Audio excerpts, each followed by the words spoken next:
आप पढ़ रहे आईआईटी जैम पे स्वागत किया जाता है। Good afternoon to all of you and कैसे हो भाई आप सभी बच्चे, और कैसी चल रही है आप सभी की तैयारी? ठीक है, तो जल्दी से कमेंट कीजिए। वीडियो प्ले हो गई होगी already. Yes yes yes yes. तो हम जो टॉपिक डिस्कस कर रहे हैं जी उसका नाम है आपका केमिकल काइनेटिक्स। तो केमिकल काइनेटिक्स में काफी डिस्कशन हम कर चुके हैं और काफी बढ़िया टॉपिक है भाई, काफी अच्छे से आपका कवर भी हो रहा होगा। आज क्लास नंबर 9 की बात करेंगे। तो लास्ट क्लास में हमने स्टार्ट किया था progress, monitoring of progress of the reaction. Specially हम फर्स्ट ऑर्डर के केस पढ़ रहे हैं। हेलो सूर्या, कैसे हो भाई, कैसी चल रही है तैयारी? ठीक है, तो हम फर्स्ट ऑर्डर के केस पढ़ रहे हैं। तो मैंने प्रेशर से रिलेटेड प्रॉब्लम्स आपको करवाई थी, उससे जुड़ा हुआ क्वेश्चन आईआईटी जैम के एग्जाम में पूछा भी जा चुका है। ठीक है, तो वो अच्छा टॉपिक होता है। सर आपने वो एलसीएम जरा देखें जा प्लीज। वो बिल्कुल सही है सूर्या, मैंने वो देखा था, वो बिल्कुल सही है। अगर मुझे वो वीडियो मिलती है तो मैं आपको बता भी देता हूँ कि कैसे वो बिल्कुल सही है। ठीक है, मुझे देखना पड़ेगा। वो बिल्कुल करेक्ट है, बाकी ये कंफर्म है, उसमें कोई भी मिस्टेक वाली गलती नहीं है, उसमें कोई मिस्टेक। तो मुझे अब पता नहीं वो मिलेगा या नहीं मिलेगा। क्वेश्चन कहाँ पे करवाया था आपको, कब करवाया था? अच्छा ये ग्राफ्स हो गए, ठीक है, ये हो गया, ये हो गया। शायद इसमें तो नहीं करवाया था, नहीं, इनिशियल रेट मेथड है ये तो। इसके बाद ये वाली क्लास अलग है, ये अलग है, ये अलग है भाई। वो सही है, वो मैंने देखा था, वो बिल्कुल करेक्ट है। आप एक बार चेक कर लें उसको, आप एक बार अपने एंड पे चेक कर लीजिएगा। जो मैंने करवाया था वो बिल्कुल सही था। ठीक है, ये तो भाई आज की क्लास का टॉपिक है।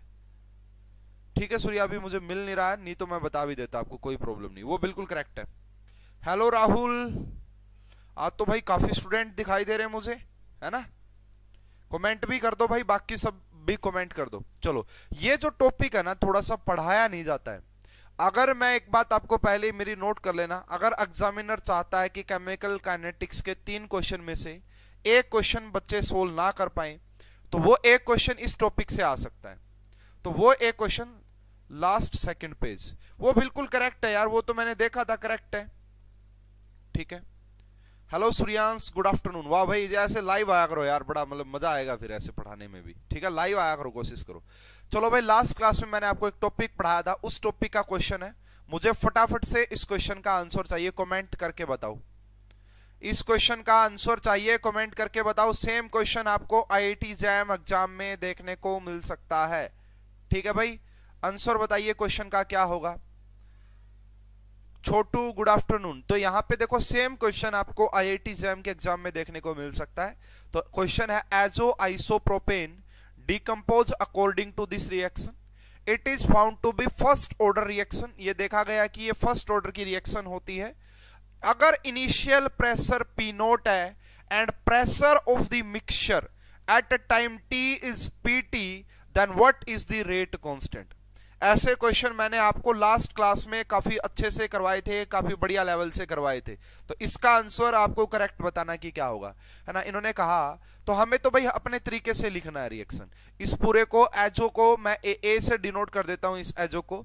तो ए गैस कन्वर्ट हो रहा है, यहां पे मैं N2 को कन्वर्ट कर देता हूं बी से, एंड यहां पे मैं C6, ये हेक्सेन है, हेक्सेन को मैं कन्वर्ट कर देता हूं सी से। लिखने का तरीका है, आप कैसे भी लिख सकते हो। अब मुझे बताइए हम क्या लिखेंगे। सबसे पहले यहां पे लिखेंगे T इज इक्वल टू 0 पे इसका इनिशियल प्रेशर पी नोट, ये 0 ये 0। T is equal to T पे आप क्या लिखोगे, पी नोट माइनस पी। आप कुछ भी लिख लो, आपकी मर्जी है। डी नहीं होगा सूर्या, डी नहीं होगा, आपने गलती। हाँ यस यस यस यस, ये ठीक है सूर्या, आपका ठीक है। बाकी आप भी आंसर करो, ये भी हो जाएगा पी और ये भी हो जाएगा पी। अब इन्होंने क्या बोला है, यस बिल्कुल भाई, इस क्वेश्चन का आंसर ये रहा आपके सामने, ए होगा। अब आपको बोला है कि अगर मैं इसके लिए लिखूं फर्स्ट ऑर्डर, क्या होगा, के इज इक्वल टू ना 2.303, ये टी हो जाएगा। यहां पे लोग ऊपर क्या लिखोगे, इनिशियल प्रेशर, नीचे क्या लिखोगे, पी नोट माइनस पी। अब देखो ठीक है, इनिशियल तो पी नोट ही बोला है। अब इसने कहा है कि जो पूरा मिक्सचर है ना एट टाइम टी, वो पीटी के इक्वल है। इसका मतलब क्या, मैं यहां से लिख सकता हूं कि P note minus P plus P and again plus P किसके इक्वल आ गया, तो वो आ गया पी नोट प्लस पी के इक्वल। किसके इक्वल आ गया, पी नोट प्लस पी के इक्वल, और ये किसके इक्वल है, पी नोट प्लस पी, ये पीटी के इक्वल है। तो क्या मैं यहां से पी की वैल्यू निकाल लूं, तो पी की वैल्यू जो आएगी वो आएगी PT minus P note. P की जो वैल्यू आएगी वो क्या आएगी, हाँ ए होगा, ए क्वेश्चन का करेक्ट आंसर ए होगा। और जो बच्चे आंसर नहीं कर रहे हैं, मैं देख रहा हूं भाई, मैं देख रहा हूं अभी जो बच्चे आंसर नहीं करेंगे, जो बच्चे लाइव नहीं आएंगे फिर उनका कुछ न कुछ करना पड़ेगा, क्योंकि वो लाइव आएंगे नहीं तो उनका सिलेक्शन भी नहीं होगा। ठीक है, ये रहा। अब यहां पे हम क्या करेंगे, इस पी की जगह इस फॉर्मूले में क्या करो, इस पी की जगह ये पुट कर दो आप, तो पी नोट तो है, माइनस क्या करेंगे, पीटी करेंगे और माइनस पी नोट। जब आप इसको सोल्व करोगे तो ये ऊपर आ जाएगा पी नोट और नीचे आ जाएगा 2 P note minus PT, 2 P note minus PT. तो ऐसा जो आपको आंसर नजर आ रहा है वो है आपका ऑप्शन नंबर ए। ऐसा जो आपको नजर आ रहा है वो आ रहा है ऑप्शन नंबर ए। किसी को कोई डाउट नहीं होना चाहिए। मैंने आपको अननोन के टर्म में करवाए थे, अब मैंने आपको एक एग्जैक्ट क्वेश्चन की लैंग्वेज जरूर बता दी है, ठीक है, जिससे कि और आपको सही से आइडिया हो जाएगा कि किस टाइप से आपसे क्वेश्चन पूछे जाते हैं। सही है। इसके ऊपर ऑलरेडी क्वेश्चन आ चुका है प्रीवियस ईयर, मैंने वो सोल्व भी करवा दिया था आपको पिछली ही क्लास में। अब डिस्कस करते हैं भाई, ये आगे वाली जो प्रॉपर्टीज है ना, आगे वाली जो एप्लीकेशन है, ये बड़ी इंपॉर्टेंट है तो कुछ भी नहीं, इनमें सिर्फ फॉर्मूले हैं, 4 फॉर्मूले हैं, वो याद रख लिया सारे क्वेश्चन सोल्व हो जाएंगे, लेकिन उनको समझाना बड़ा इंपॉर्टेंट है और ये पढ़ी हुई होनी चाहिए, जब ही जाके आपसे क्वेश्चन सोल्व होगा, वरना क्वेश्चन सोल्व नहीं होता है। नेक्स्ट जो मैं पढ़ा रहा हूं, तो ये पहली ही प्रॉब्लम थी, है ना, फर्स्ट ऑर्डर से रिलेटेड हमने पहली प्रॉब्लम पढ़ी थी, जिसको हम क्या बोलते थे, आपका pressure related problem. Hello Rahul, okay Rahul का भी सही है, बाकी छोटू आप भी, सूर्यान साहब भी आंसर करो यार, ठीक है ना, आंसर करो और इंटरैक्ट करो जितना ज्यादा कर सकते हो। लाइव कोर्स का यही मीनिंग है। अगर ऐसे ही चलता रहा कि आप लाइव में आएंगे नहीं, मैं ऐसे अकेला रिकॉर्डेड के तौर पे पढ़ाऊंगा, तो फिर रिकॉर्डेड लेक्चर तो अवेलेबल, आप वहां से भी देख सकते हैं, ठीक है। तो ये बात है। अब मैं आगे बात करता हूं यहाँ पे, देखो अब हम सेकंड एप्लीकेशन की तरफ चलते हैं, इनको हम बोलते हैं volume related problem. Volume related, देखो मैं कह रहा हूं, अगर क्वेश्चन में ये टॉपिक बहुत सारे बच्चों को समझ में ही नहीं आता है, ठीक है। दूसरी बात, बहुत सारे बच्चे क्वेश्चन पढ़ के देख नहीं पाएंगे कि क्या पूछा, कैसे पूछा, कोई ऑब्जर्वेशन समझना बड़ा इंपॉर्टेंट है। हम अब बात करेंगे भाई सेकंड वॉल्यूम रिलेटेड प्रॉब्लम। तो देखिए, आपको गैसियस स्टेट नाम का एक टॉपिक होता है, वहां पे डिफरेंट गैस लॉज पढ़ाए जाते हैं। तो वहां पे एक लॉ ये बोलता है कि जो वॉल्यूम होती है is directly proportional to number of moles, अगर आप वहां पे प्रेशर एंड टेम्परेचर को कांस्टेंट रख देते हैं, है ना। तो ये एक जो है लॉ है, लुसाज नाम ऐसे कोई साइंटिस्ट थे उनका, उन्होंने ये ला दिया था कि जो वॉल्यूम होती है वो डायरेक्टली प्रोपोर्शनल होती है नंबर ऑफ मोल्स के, अगर आपका प्रेशर एंड टेम्परेचर क्या हो, एट प्रेशर एंड टेम्परेचर क्या हो, कांस्टेंट। ठीक है, समझ में आ रही है बात। अब देखिए, अब मैं एक एग्जांपल लिखता हूं, आप बताइएगा कि क्या है। अब मैंने एक रिएक्शन लिखी 2N2O5, 2N2O5 ये एक्वस है। अब ये कन्वर्ट हो रही है आपकी 4NO2 गैस में, सॉरी 4NO2 एक्वस में एंड प्लस O2 गैस के अंदर, एंड प्लस O2 गैस के अंदर। अब मैं आपको ये कह रहा हूं कि this is first order kinetics. ये क्या होती है आपका, ये फर्स्ट ऑर्डर की काइनेटिक्स होती है। कैसे पता लगा होगा मुझे, हाँ यस बिल्कुल सही बताया आपने राहुल, बिल्कुल इसी की बात मैं कर रहा था, है ना। तो अब मैं यही बात आपसे करना चाह रहा हूं यहां पे कि 2N2O5 एक्वस कन्वर्ट हो रहा है 4NO2 एक्वस में प्लस O2 गैस के अंदर। तो यहां पे आपको ये जो है ना, ये आपकी फर्स्ट ऑर्डर की काइनेटिक्स होती है। एक्सपेरिमेंट करके पता किया होगा, तो इसमें यह देखा गया है कि डिफरेंट टाइप्स पे हम क्या करते हैं, जो ये O2 गैस बनती है ना, इसकी वॉल्यूम को मेजर करते हैं।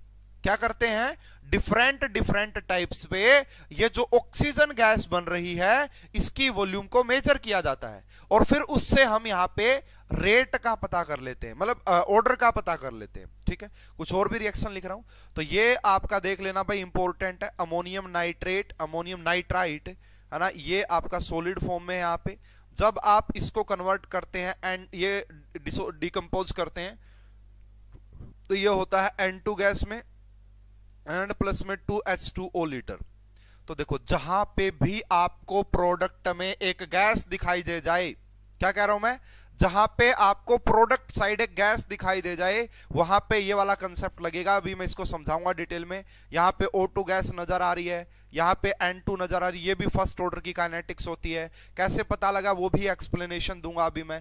उसके बाद देखो ये भी मैंने आपको लास्ट क्लास में लिखवाया था एग्जांपल, ये सारे मैंने फर्स्ट ऑर्डर के एग्जांपल लिखवाए हुए हैं अगर आपको याद हो। जब इसको हम हीट करते हैं तो यहाँ पे आपको मिलता C6H यहाँ पे, और साथ में क्या बाहर निकलती है, N2 गैस बाहर निकलती है। तो यहाँ पे भी आपको दिखाई दे रहा है। इसी प्रकार जो आपका 2H2O2 लिक्विड होता है, 2H2O2 लिक्विड होता है, वो भी ब्रेक हो जाता है आपका 2H2O लिक्विड में एंड प्लस आपका O2 गैस में। तो आप इन सभी में एक बात देख पा रहे हैं कि ये सारी फर्स्ट ऑर्डर की काइनेटिक्स को फॉलो करती है। एंड यहाँ पे आपको प्रोडक्ट साइड में एक गैस की फॉर्मेशन दिखाई दे रही है, प्रोडक्ट साइड में आपको एक गैस की फॉर्मेशन दिखाई दे रही है। ठीक है, तो इनसे जुड़ा हुआ एक पॉइंट लिखते हैं, पहले यहां नीचे ही लिख देता हूं साथ के साथ। ठीक है, और उसके बाद मैं समझाऊंगा डिटेल में कंसेप्ट है क्या, क्यों इसको पढ़ते हैं, कैसे क्वेश्चन इससे रिलेटेड आते हैं। ठीक है, सारी एप्लीकेशन का मैंने एक एक क्वेश्चन ले लिया है, और मैंने ये देखा भाई स्टूडेंट को ये टॉपिक कम समझ में आता है। ठीक है, हालांकि है बड़ा इजी, अगर फार्मूले तो याद रख ली। तो देखो यहाँ पे kinetics of all the above reaction, kinetics of all the above reaction is studied by, kinetics of the all the above reaction is studied by, है ना, इनको हम स्टडी करते हैं, studied by measuring the volume of gas, है ना। तो kinetics of the all above reaction is studied by, है ना, मेजरिंग दी, तो यहां पे हम क्या करते हैं आपका measuring the volume of, measuring the volume of gas collected, है ना, collected, यहाँ पे आप लिखिए measuring the volume of gas collected at different time interval, यानी कि हम क्या करते हैं अलग अलग टाइम पे, है ना, ये जो गैस प्रोड्यूस हो रही है इसकी वॉल्यूम को मेजर करते हैं, और उसी से हम इसकी स्टडी करते हैं, उसी से हम इसकी स्टडी करते हैं कि ये कौन सी काइनेटिक्स हो सकती है और कैसे कैसे इसकी प्रोग्रेस हो रही है। तो एक एग्जांपल लिखते हैं और उससे को समझते हैं, इससे ध्यान से देखिएगा। इसके ऊपर ऑलरेडी मैं आपको क्वेश्चन भी करवाऊंगा। देखिए सबसे पहले मैंने यही ले लिया कि 2N2O5 एक्वस है ये, और ये कन्वर्ट किस किस के अंदर हो रहा है, 4NO2 के अंदर हो रहा है, एंड प्लस में आपका O2 गैस है, ये रहा। तो अगर बात की जाए कि T इज इक्वल टू 0 पे, मैं मान लेता हूं कि इसके इनिशियल मोल A0 थे, है ना, A0 थे इनिशियल मोल, ये 0 था, ये 0 था। T इज इक्वल टू किसी T टाइम पे क्या रहा होगा, A0 माइनस 2x, क्यों, क्योंकि यहाँ पे 2 है, A0 माइनस 2x, यहाँ पे कितने बन गए होंगे 4x, और यहाँ पे कितने बन गए होंगे x। अगर मैं बात करूं T is equal to infinity, T is equal to infinity का मतलब है रिएक्शन लगभग सफिशिएंट टाइम इसको बोलते हैं कि कंप्लीट होने को है रिएक्शन।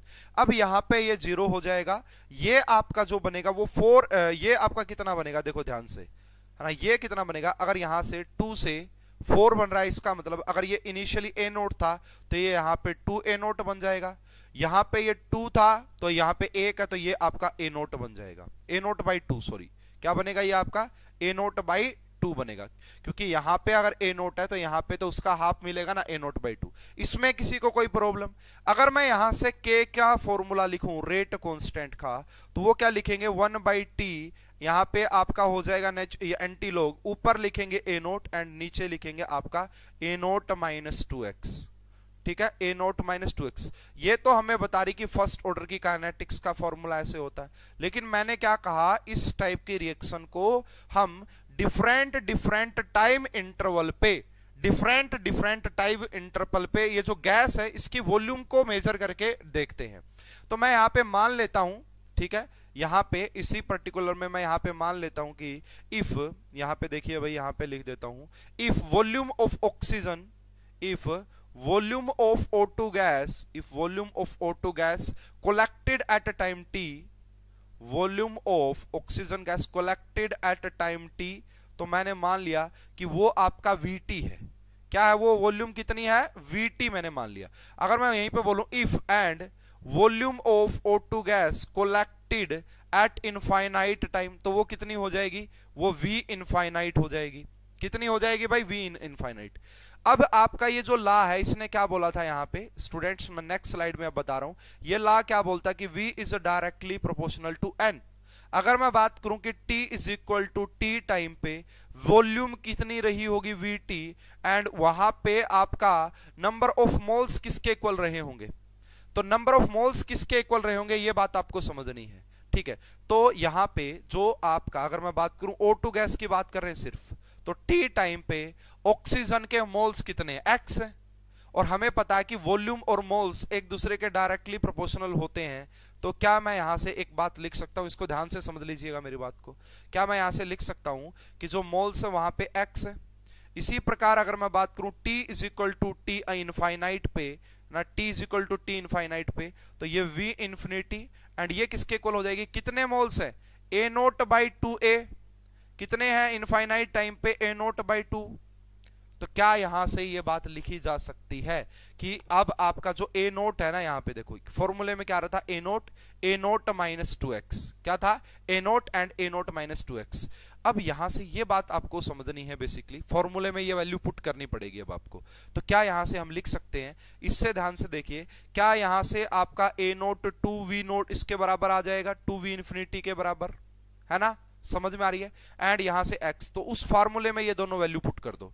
तो फार्मूले में जैसे ही आप पुट करेंगे तो k यहां पे हो जाएगा 1/t ln, ऊपर क्या लिखोगे, a नोट की जगह लिखोगे 2v इंफिनिटी, क्या लिखोगे 2v इंफिनिटी, नीचे आप क्या लिखोगे, a नोट तो है ही, देखो a नोट है तो a नोट की जगह फिर से क्या लिखोगे 2v इंफिनिटी, एंड माइनस में आप क्या लिखोगे 2x है, x की जगह आप क्या लिख सकते हो यहाँ पे vt, तो 2 है इनटू में क्या लिख दोगे vt, 2 इनटू में x की जगह vt, जैसे ही अब आप ये लिखोगे 2 से 2 कैंसिल हो जाएगा, तो हमारे पास जो फार्मूला आएगा वो क्या आएगा कि जो आपका k होगा रेट कांस्टेंट, वो किसके इक्वल हो जाएगा 1/t, यहां पे हो जाएगा ln, ऊपर आप क्या लिखोगे v इनफाइनाइट, v इनफाइनाइट का मतलब होता है volume of gas at time infinite या आफ्टर अ सफिशिएंट टाइम, ठीक है। ये किसके इक्वल आ जाएगा यहां से v इंफिनिटी माइनस में vt, और यहां पे ये आपको समझ में आ गया होगा क्या, this is the first formula. कहां से निकला है, कैसे निकला है, किसी को कोई डाउट है इसमें, बता दो, अभी बता दो अगर डाउट है तो, है ना। और ये फार्मूला कब लगाना है ये भी बात लिख लो, ये फार्मूला जब लगाना है जब आपको यहां पे एक प्रोडक्ट में गैस बनती हुई दिखाई दे, प्रोडक्ट साइड में अगर गैस की फॉर्मेशन हो रही है और उस गैस की वॉल्यूम के बारे में आपसे डाटा गिवन है क्वेश्चन में, उस गैस की वॉल्यूम के बारे में डाटा गिवन है आपको, ये हमारा सेकंड फार्मूला आ गया भाई। प्रेशर के बाद इस फार्मूले की जरूरत हमें पड़ेगी, तो इसको किसी को डाउट है इसमें तो बता सकते हैं, किसी को डाउट है तो जल्दी से बताएं, नहीं तो फिर मैं आगे बढ़ रहा हूं, एक क्वेश्चन डिस्कस करेंगे इसके ऊपर। मैं एक मैंने क्या किया है ना, इसके क्वेश्चन मिलना बड़ी मुश्किल है, इसके क्वेश्चन मिलते ही नहीं है, ठीक है। तो मैंने फिर भी एक दो क्वेश्चन ढूंढे हैं किसी बुक से, अलग अलग असाइनमेंट से मुझे मिल भी गए हैं। कमेंट क्यों नहीं कर रहे हो भाई, कमेंट क्यों नहीं कर रहे हो आप, कमेंट नहीं करने तो बता दो, हाँ क्लियर है, ओके। अगर नहीं करने तो फिर मैं रहने ही देता हूं भाई, फिर है मैं क्यों इतना एनर्जी वेस्ट कर रहा हूं, मैं अपने आराम हिसाब से पढ़ाते चलता हूं। अगर आपको कमेंट नहीं करने हैं तो बताओ। चलो जी, इस क्वेश्चन का आंसर आप बता दीजिए। देखो ऐसे क्वेश्चन आते हैं, अब आपको समझ में भी आ जाएगा कि कैसे क्वेश्चन आते हैं। ये एग्जाम ओरिएंटेड क्वेश्चन भाई आपको एग्जाम में देखने को मिल सकते हैं, आपको एग्जाम में ऐसे ही क्वेश्चन देखने को मिलेंगे। देखिए इन्होंने कहा the decomposition of N2O5 is the first order reaction, बता दिया कि ये फर्स्ट ऑर्डर की रिएक्शन होती है, ठीक है। रिप्रेजेंटेड एज दिस, ये रिएक्शन भी दे दिया आपको, ठीक है। अब कहोगे सर वहां पे तो आपने लिखा था कि ये तो 2N2O5 होता, कोई चक्कर नहीं है, आपको सिर्फ और सिर्फ ये फार्मूला याद रखना है बस। अगर ये फार्मूला याद रख लिया तो क्वेश्चन गलत नहीं होगा, ठीक है ना। तो यार तो ठीक है, ये कहा after 15 minutes the volume of O2 produce is 9 ml, यानी कि मैं क्या ये कह सकता हूं कि आपको VT दे दिया है, VT कितना दे दिया आपको 9 ml दे दिया है, yes, and at the end of reaction is 35 ml, क्या इसका मतलब V इनफाइनाइट आपको 35 ml दे दिया है, यस। क्या V इंफिनिटी आपको 35 ml दे दिया। इन्होंने कहा the rate constant is equal to, rate constant बताओ क्या होगा, के की वैल्यू आपसे पूछी कि के की वैल्यू बताओ क्या होगा। अरे भाई सब कुछ गिवन है, अगर आपको फॉर्मूला पता है और आपको पता है कि कौन से वाला लगाएगा, तो टाइम यहां पे बोला आपको 15 मिनट है। Yes, D is the correct answer. क्यों? क्योंकि हमने जो फार्मूला पढ़ा वो क्या पढ़ा है कि जो हमारा के होगा यहाँ पे रेट कांस्टेंट, वो किसके इक्वल होगा, 1/15 किया, ठीक है। उसके बाद एल एन, ऊपर किसकी वॉल्यूम आती है, देखो फॉर्मूले में ऊपर है वी इनफाइनाइट, वी इनफाइनाइट कितना गिवन है, 35 गिवन, और नीचे क्या आता है, वी इनफाइनाइट माइनस में वी टी, ये, और इसको जब सोल्व करोगे तो आंसर आ जाएगा डी, आंसर आ जाएगा डी। बोलो भाई किसी को कोई प्रॉब्लम है क्या? यस, सूर्या का भी ठीक है, सूर्यांश का भी ठीक है, बहुत बढ़िया, समझ में आ गया सभी को। D is the correct answer. तो ये क्वेश्चन समझ में आया कि फर्स्ट टाइप के क्वेश्चन कैसे हैं, ये फार्मूला आया कहां से, पूरी एक्सप्लेनेशन मैंने दी आपको, और इस रिएक्शन, इस टाइप के रिएक्शन को ऐसे हम डिस्कस करते हैं। तो मेरे हिसाब से किसी को इसमें कोई प्रॉब्लम नहीं होनी चाहिए। ये फार्मूला याद रख लेना भाई। देखो एक बात और बता देता हूं, ऐसे क्वेश्चन में अगर सिर्फ फार्मूला भी याद रह गया ना, तो भी आप क्वेश्चन को सोल्व कर आओगे। अगर आपको सिर्फ फार्मूला भी याद रह गया ना, तो भी आप क्वेश्चन, इसमें दो चीजें हैं बस, एक तो आपको देखना आना चाहिए कि ये क्वेश्चन किस टाइप का है, दूसरा फार्मूला याद होना चाहिए, उसके बाद क्वेश्चन का कोई लेवल नहीं होता। ठीक है, चलिए नेक्स्ट अब मैं बात करता हूं भाई तीसरा। ये मैंने फर्स्ट टाइप का करवाना था, मैंने हर टाइप की एक प्रॉब्लम ली है यहाँ पे आपके लिए। तीसरे टाइप का होता भाई है ना, यहाँ पे उसे हम बोलते हैं रिडोक्स टाइट्रेशन मेथड। क्या बोलते हैं इसे? Redox titration method. थोड़ा सा आपको इसको भी समझने का मिल जाएगा कि रिडोक्स टाइट्रेशन मेथड क्या होता है। देखो रिडोक्स में दो वर्ड आते हैं, रिडक्शन एंड ऑक्सीडेशन। रिडोक्स में दो वर्ड आते हैं, रिडक्शन एंड ऑक्सीडेशन। अब देखो एक रिड्यूसिंग एजेंट होता है और एक स्टोइचियोमेट्री से कोई डिफर नहीं होगा सर इस फॉर्मूला में, नहीं होगा। सूर्या नहीं होगा, क्यों नहीं होगा देखो, है ना, इसका रीजन है मेरे पास क्यों नहीं होगा फॉर्मूला में। आप बना के देख लो, अगर आपने यहां पे सिर्फ यहां पे ए नोट की जगह फिर क्या आ जाएगा, आप बना के देख लेना, कोई चेंज नहीं आएगा। स्टाइकियोमेट्री से कोई भी चेंज नहीं होगा फॉर्मूले के अंदर। हमें कोई मतलब नहीं है स्टाइकियोमेट्री से, हमें सिर्फ ये चाहिए, बस हमें ये चाहिए कि वॉल्यूम एट इनफाइनाइट टाइम कितनी है, वॉल्यूम एट टी टाइम कितनी और टाइम कितना है, बस ये बात है। हमें सिर्फ इतना चाहिए, कोई फर्क नहीं पड़ेगा, कोई फर्क नहीं पड़ेगा बिल्कुल। रिडोक्स टाइट्रेशन मेथड में क्या करते हैं, इससे भी हम एनालिसिस करते हैं पूरा। तो पहले मैं लिखता हूं इसके बारे में थोड़ा सा आपको, एंड उसके बाद में इसके एग्जांपल, इसका अलग फॉर्मूला बनेगा, सारे फॉर्मूले।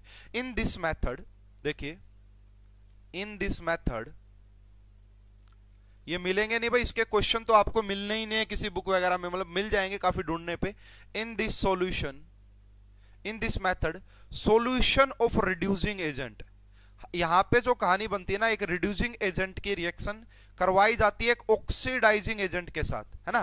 देखो यहां पे क्या है कि मान लो आपने यहां कंटेनर में क्या ले लिया, है ना, यहां पे आपने कोई रिड्यूसिंग एजेंट ले लिया, एंड ऊपर से आप क्या डालते जा रहे हो, यहाँ पे ऑक्सीडाइजिंग एजेंट डालते जा रहे हो, और यहाँ पे जो भी वॉल्यूम डाल रहे हो उसकी, जो इस ऑक्सीडाइजिंग एजेंट की वॉल्यूम डाल रहे हो ना, आपने देखा कि V इज इक्वल टू 0 पे कितनी है, V is equal to T पे कितनी है, एंड V इनफाइनाइट पे कितनी, सब।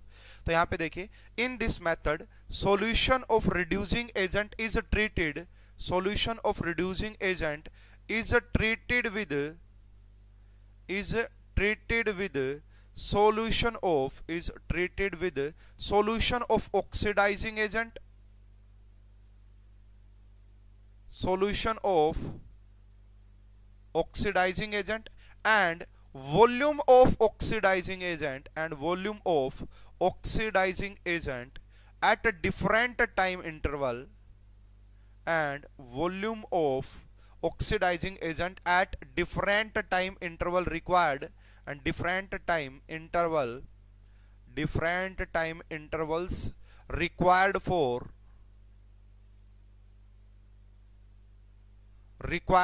titration, will be given in the problem, will be given in the problem। अब यहां पे क्या होगा, एक मान लो ये टाइट्रेशन हो रही है, सिंपली ऊपर से एक ऑक्सीडाइजिंग एजेंट डालते जा रहे हो, बताएंगे आपको पूरा डाटा देंगे कि भाई T is equal to T पे इतनी वॉल्यूम थी, T is equal to 5 second पे इतनी, 15 मिनट में इतनी, 20 मिनट में इतनी, सब देंगे। और एक ऐसा पॉइंट आ जाता है भाई टाइट्रेशन के दौरान जहां पे ये दोनों कंप्लीटली वो हो जाते हैं, वो सारी बातें। तो इसका जो एग्जांपल है जिसके क्वेश्चन आपको देखने को मिलेंगे वो है आपका H2O2। अब आप सभी को पता होगा कि जो H2O2 होता है, हाइड्रोजन पर ऑक्साइड जो होता है, वो आपका दोनों के तरीके से बिहेव कर सकता है। वो रिड्यूसिंग एजेंट के तौर पे भी काम करता है, ऑक्सीडाइजिंग एजेंट के तौर पे भी काम करता है, बट डिपेंड करता है कि वो आप उसकी रिएक्शन। तो ये जो 2H2O2 एक्वस होता है, ये कन्वर्ट हो जाता है आपका 2H2O लिक्विड एंड प्लस में O2। अब कहोगे सर ये एग्जांपल तो आपने वहां पे भी लिखा था, बट वहां पे आपको जो प्रोडक्ट साइड में गैस बन रही है ना, उसकी इंफॉर्मेशन गिवन होगी। यहां पे बिल्कुल अलग कहानी गिवन होगी। यहां पे जो टाइट्रेंट है स्पेशली, यहां पे जो भी आप लोगे उसकी मतलब डाटा आपको गिवन मिलेगा। तो देखो यहाँ पे ये इसका एक एग्जांपल है भाई, मोस्ट कॉमन है। इसका ऊपर देखो ये क्वेश्चन भी है, नेक्स्ट क्वेश्चन इसी के ऊपर है, मैं आपको समझाऊंगा, एक बार पूरा देख लो। तो यहाँ पे देखिए आपका कि kinetics of the reaction, kinetics of the above is kinetics of the above reaction is studied by kinetics of the above reaction is studied by titrating, studied by है ना, एक minute, studied by titrating the given reaction mixture, the titrating the given reaction mixture with a standard solution of with a standard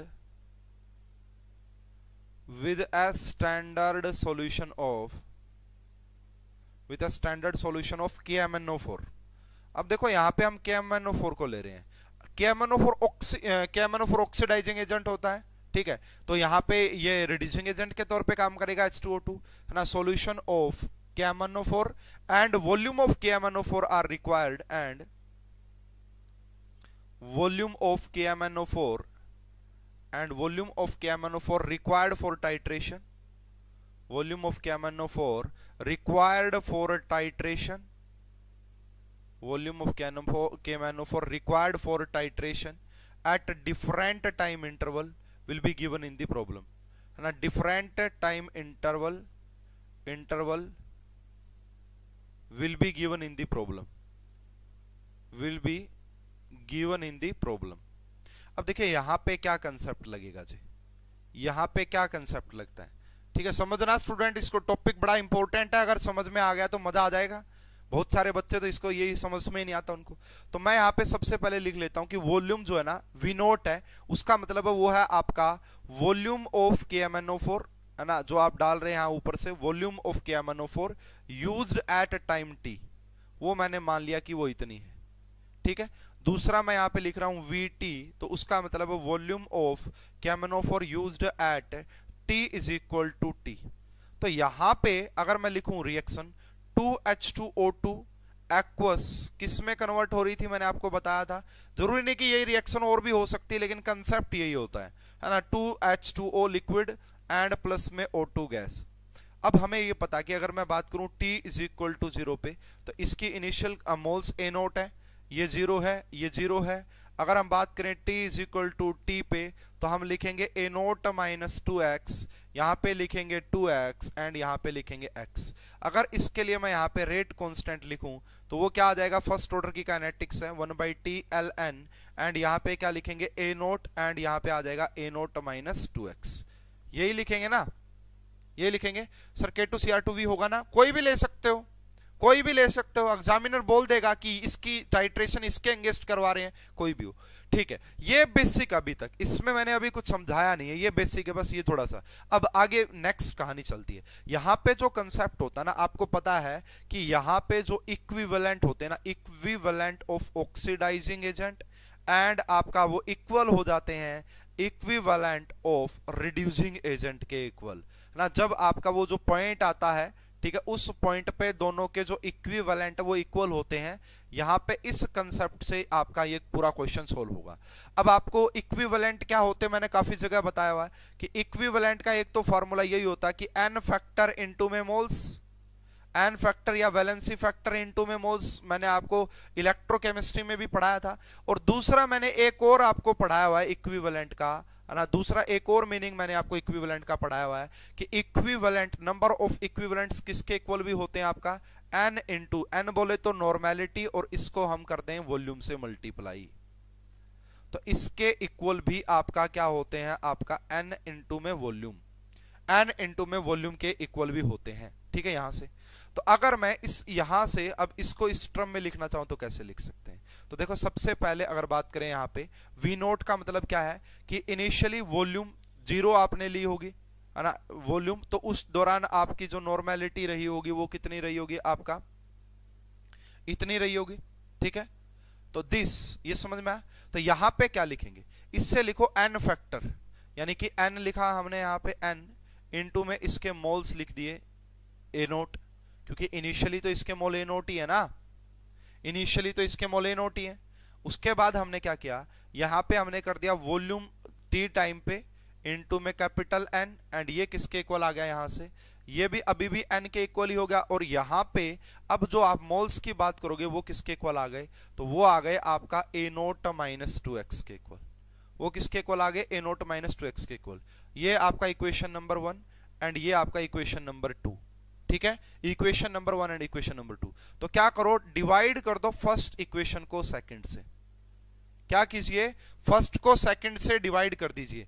जैसे ही आप first को second से divide करोगे तो आ जाएगा v नोट बाई में vt किसके इक्वल आ जाएगा आपका a नोट बाई में a नोट माइनस 2x, किसके इक्वल आ जाएगा, है ना, a नोट बाई में a नोट माइनस 2x। अब देखो क्या जो फार्मूला आ रहा था उसमें यही तो आ रहा था आपका, अरे बात देखो, क्या ये जो फार्मूला था हमारा यहां पे, अगर मैं इसको इक्वेशन नंबर 0 बोल दूं, इसको मैं अगर इक्वेशन नंबर ए बोल देता हूं ए, तो यहां पे क्या मैं पुट कर सकता हूं इसको, इसकी वैल्यू, तो जब आप पुट करोगे ना तो हमारे पास जो फार्मूला आ जाएगा वो आएगा आपका k इज इक्वल टू, वो होगा 1/t ln, यहां ऊपर आप लिखोगे v नोट, v नोट का मतलब होता है volume of oxidising agent at time t, and यहां पे लिखेंगे Vt, इसका मतलब होता है volume of oxidising agent at a time t। समझ में आई बात? तो ये हमारा तीसरा फार्मूला, मतलब दूसरा फार्मूला हो गया जो आपको याद रखना है। ये एक दूसरा, पहला दूसरा तो ये है एंड एक मैंने ये बताया था, ये फार्मूला याद रख लेना। पहला फार्मूला ये था, ठीक है, जो आपके लिए काफी ज्यादा इंपॉर्टेंट है ना, दूसरा ये है। ठीक है भाई, समझ में आया? इसमें किसी को कोई प्रॉब्लम नहीं होनी चाहिए मेरे हिसाब से। किसी को अगर कंसेप्ट समझ में नहीं आ रहा, जिसको कंसेप्ट समझ में ना आए उसको इस फार्मूले का जरूर पता होना चाहिए, उसको ये फार्मूला आना चाहिए बस। अगर उसको ये फार्मूला आता है वो क्वेश्चन ठीक कर देगा। जैसे नेक्स्ट क्वेश्चन आप देखिएगा स्टूडेंट्स, नेक्स्ट क्वेश्चन आप देखो यहाँ पे क्या बोला गया आपसे, ध्यान से पढ़ लीजिए पूरा क्वेश्चन, कोई भी प्रॉब्लम है ही नहीं यहाँ पे। तो इन्होंने कहा, इस क्वेश्चन में देखिए क्या कहा, the decomposition of H2O2 can be followed by the titration of KMnO4, है ना, आ गया ना आपका। एग्जैक्ट लैंग्वेज पढ़िए क्वेश्चन की, decomposition of H2O2 can be followed by the titration of KMnO4 and is found to be first order kinetics.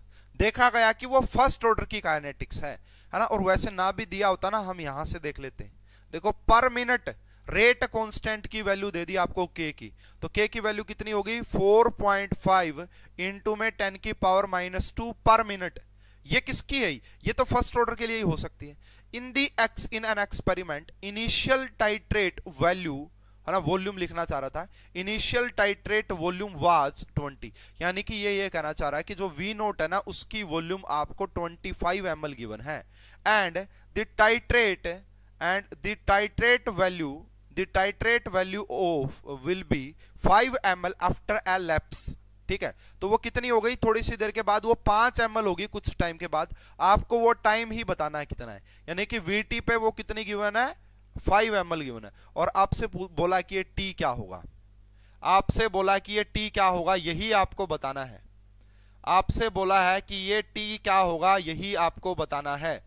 Answer बता दिया B होगा। ओके, सूर्या भी देख लेते हैं। तो हमारा फार्मूला क्या कहता है जी, हमारा फार्मूला कहता है K is equal to 1/T, यहां पे लिखते हैं ln, यहां पे हम लिखते हैं v एंड यहां पे हम क्या लिखते हैं वीटी। अरे यही फार्मूला तो है, यही फार्मूला है।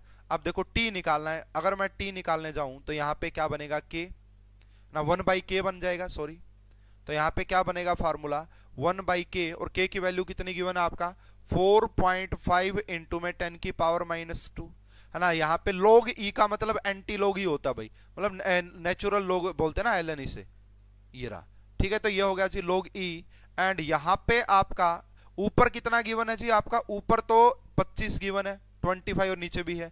25 को 25 को 5 से डिवाइड करेंगे तो 5 ही आ जाएगा। यस, बिल्कुल करेक्ट आंसर आपने बताया है। मृदुल, सूर्या एंड छोटू, आपका बिल्कुल करेक्ट आंसर है।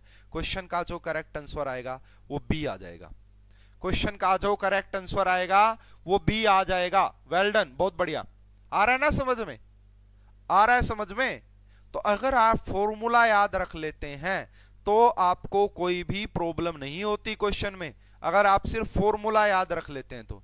एक और मैं आपको क्वेश्चन करवा देता हूं थोड़ा सा, ये फर्स्ट लेवल का था, इसका एक सेकंड लेवल का और अच्छा क्वेश्चन बन सकता है, बढ़िया लेवल का, तो उसको मैं लिखवा के देता हूं। समझ में आ रहा है सभी को। और मैं कह रहा हूं देखो, अगर एग्जामिनर ने 100 में से सिर्फ 5 या 10 बच्चों का ये क्वेश्चन, मैंने देखा है बहुत सारे टीचर्स जो मतलब माने गए हैं भाई, अच्छे पढ़ा रहे हैं या अच्छी कोचिंग है, वो पढ़ाते ही नहीं इस टॉपिक को, वो पढ़ाते नहीं इस टॉपिक को। ठीक है, लेकिन मैं तो पढ़ाता हूं भाई, कभी न कभी पूछा जा सकता है क्वेश्चन, क्योंकि देखो आपके बीएससी के सिलेबस में भी होता है ये, थोड़ा बहुत एमएससी में भी पढ़ाया जाता है। ठीक है, नेक्स्ट क्वेश्चन देखिए। अब आपको यहाँ पे बोला कि एक रिएक्शन है 2A कन्वर्ट हो रही है आपका 4B प्लस में 3C, प्लस में 3C। Reagent react with A, B, C as well as C and their n factor in the ratio this if V0 is the volume required at time t and Vt is the volume required at time t। तो आपको बताना है कि K का expression बताइए क्या। पूरा question देख लो। इन्होंने कहा कि ये रिएक्शन है, तो यहाँ पे देखो, यहाँ पे बोला है reagent react with ABC, reagent react with ABC के साथ रिएक्शन क्या है, एंड उनका जो n फैक्टर का रेशियो है ना, एंड उनके n फैक्टर का जो रेशियो गिवन है ना, and n factor ratio r वो कितना गिवन है आपका, वो गिवन है 2:3:5 रिस्पेक्टिवली ABC का। ठीक है, अब इन्होंने बोला है कि if V0 is the volume at time t, volume at time t, मतलब ये फॉर्मूला ही सोल्व करवा रहा आपसे basically, at time t and Vt is the volume at time t, अरे सॉरी, ये मतलब इनिशियल वॉल्यूम है t इज इक्वल टू 0 पे, इसका मतलब होता है ये t इज इक्वल टू 0 पे, and Vt is the volume eight a time t in time t। आपको बताना drive an expression for k, है ना, drive an expression for k का बताओ क्या बनेगा, बताओ कैसे करोगे इस क्वेश्चन को, है ना। ये अच्छे लेवल का और भी एडवांस लेवल का क्वेश्चन है, मैं पहले बता रहा हूं, बड़ी प्रॉब्लम हो जाएगी आ गए तो ऐसे क्वेश्चन। ठीक है, तो ये रहा। अब हम बात करते हैं यहाँ पे, सबसे पहले हम ये इक्वेशन ही लिखते हैं। 2A आपका कन्वर्ट होगा 4B प्लस में 3C, t is equal to 0 पे लिखो, क्या लिखोगे A0, यहाँ पे ये 0 ये 0, ये मोल्स की टर्म में बात करें। t is equal to t पे बात करोगे तो क्या लिखोगे A0 माइनस 2x, यहाँ पे लिखोगे 4x, ठीक है, यहां पे आप लिखोगे 3x। ठीक है, अगर मैं बात करूं यहां पे अपने फॉर्मूले से, अगर हम जाएं t इज इक्वल टू 0 पे, पहले हम बात करते हैं t इज इक्वल टू 0 पे, तो वो किसके इक्वल आएगा t is equal to 0, A0 into में 2k। 2k क्यों, क्योंकि ये जो रेशियो है ना n फैक्टर है, मैं इसको k की टर्म में मान लेता हूं, इसको मैं k की टर्म में मान लेता हूं, आप किसी की टर्म में मान लेना, कोई प्रॉब्लम नहीं है। तो यहां से क्या लिख सकते हैं, देखो ये मोल्स हो गया, ये n फैक्टर, ये किसके इक्वल आ जाएगा, ये आएगा नॉर्मेलिटी इनटू में इनिशियल वॉल्यूम के। अरे बोलो यहां से ये बात समझ में आ रही है, इसका मतलब ये फर्स्ट इक्वेशन हो गई। अगर मैं यहां से आपकी A0 की बात पूछूं, A0 किसके इक्वल आ जाएगा, तो आप कहोगे n कैपिटल N इनटू में V0, और इसको डिवाइड कर दोगे 2k से। k का मतलब यहाँ पे रेट कांस्टेंट से नहीं है, k का मतलब हम यहाँ पे रेशियो है ना, तो उसको k की टर्म में ले रहे हैं। अगर मैं ऐसे ही बात करूं कि अब आपको बताना है कि एट टाइम t, अब एट टाइम t पे तीनों ही प्रेजेंट हैं, एट टाइम टी पे क्या है, ए भी प्रेजेंट है, बी भी प्रेजेंट है, सी भी प्रेजेंट है। तो यहाँ पे क्या करेंगे, इसके मोल देखो भाई कितने, तो इसके मोल है ए नोट माइनस 2x, इसकी मल्टीप्लाई करो इसके एन फैक्टर से, तो इसका एन फैक्टर कितना हो गया जी 2k, ठीक है 2k, प्लस करेंगे यहाँ पे इसके मोल कितने हो गए बी के 4x, इसकी मल्टीप्लाई करेंगे किससे 3k से, क्यों, क्योंकि यहाँ पे 2:3:5 गिवन है, तो किससे करेंगे जी 3k से डिवाइड करेंगे। उसके बाद इसके मोल कितने हैं 3x, और इसकी मल्टीप्लाई करेंगे 5k से, और इसको पूरे को इक्वल लिख देंगे किसके n इंटू में vt के, n इंटू में vt के। ये हो गई जी आपका इक्वेशन नंबर 2, ये हो गई जी इक्वेशन नंबर 2। अब इसकी कैलकुलेशन सोल्व करते हैं यहां से, और यहां से हमारी x की वैल्यू निकलेगी, क्योंकि हमें फार्मूला में चाहिए क्या है, हमारा जो फार्मूला आएगा ना, इस इक्वेशन का जो फार्मूला अगर आप लिखोगे फर्स्ट ऑर्डर का इसके लिए, तो वो क्या लिखोगे कि k is equal to 1/t ln, यहां पे आप क्या लिखोगे a नोट, एंड यहां पे आप क्या लिखोगे a नोट माइनस 2x, है ना। अब देखो a नोट की वैल्यू तो आ गई हमारे पास, ये रही, है ना। अब हमें किसकी निकालनी है, x की निकालनी है, तो x की निकलेगी यहां से, x की निकलेगी यहां से सोल्व करोगे तो x की जो वैल्यू आएगी मैं बता देता हूं, ये आएगी आपका nt, n तो था ही आपका, है ना, n तो था ही आपका, और यहां पे सोल्व करने पे आ जाएगी आपका, एक मिनट भाई मुझे देखने दो पहले आराम से इसको, तो इसको सोल्व कर लो यार, क्या प्रॉब्लम है, इसको सोल्व कर लो। तो मतलब सोल्व करोगे और यहाँ पे ए नोट की जगह ये वाली वैल्यू पुट करोगे ना, ए नोट की जगह भी आप क्या कर दो, ये वाली वैल्यू पुट कर देना इसमें डायरेक्ट, तो x आएगा आपका n, या आएगा vt माइनस v नोट, ये v नोट कहां से आ गया, तो यहाँ पे ए नोट की ये वाली वैल्यू पुट कर दी, ठीक है, एंड इसको डिवाइड करेंगे 23k से, एंड इसको डिवाइड करेंगे 23k से, तो ये आपके x की वैल्यू, ये आपकी ए नोट की वैल्यू, इन दोनों को पुट कर दो इस फार्मूला में, इन दोनों को पुट कर दो इस फार्मूला में, जब फाइनली पुट करोगे तो 1/t, ये आपका ln, ए नोट की जगह पुट करना पड़ेगा n ये, एंड 2k, k से तो k फाइनली कैंसल आउट हो ही जाएगा, फिर यहां से क्या लिखोगे n v note by 2k, and minus क्या लिखोगे यहाँ पे आपको लिखना पड़ेगा ट्वाइस, उसके बाद आपको लिखना पड़ेगा कैपिटल N, है ना, vt माइनस v नोट, और इसको डिवाइड कर देंगे 23k से, फाइनली आप सोल्व कर लेना, आपका आंसर आ जाएगा।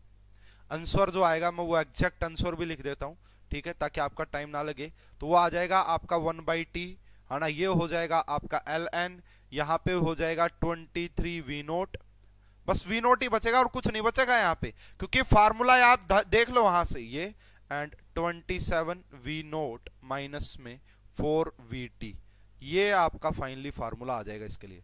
तो ना तो यहाँ पे कोई k है, ना यहाँ पे कुछ सिर्फ, और ये पूरा फार्मूला आपका किसके टर्म में निकाला है, v नोट एंड vt की टर्म में निकाला है।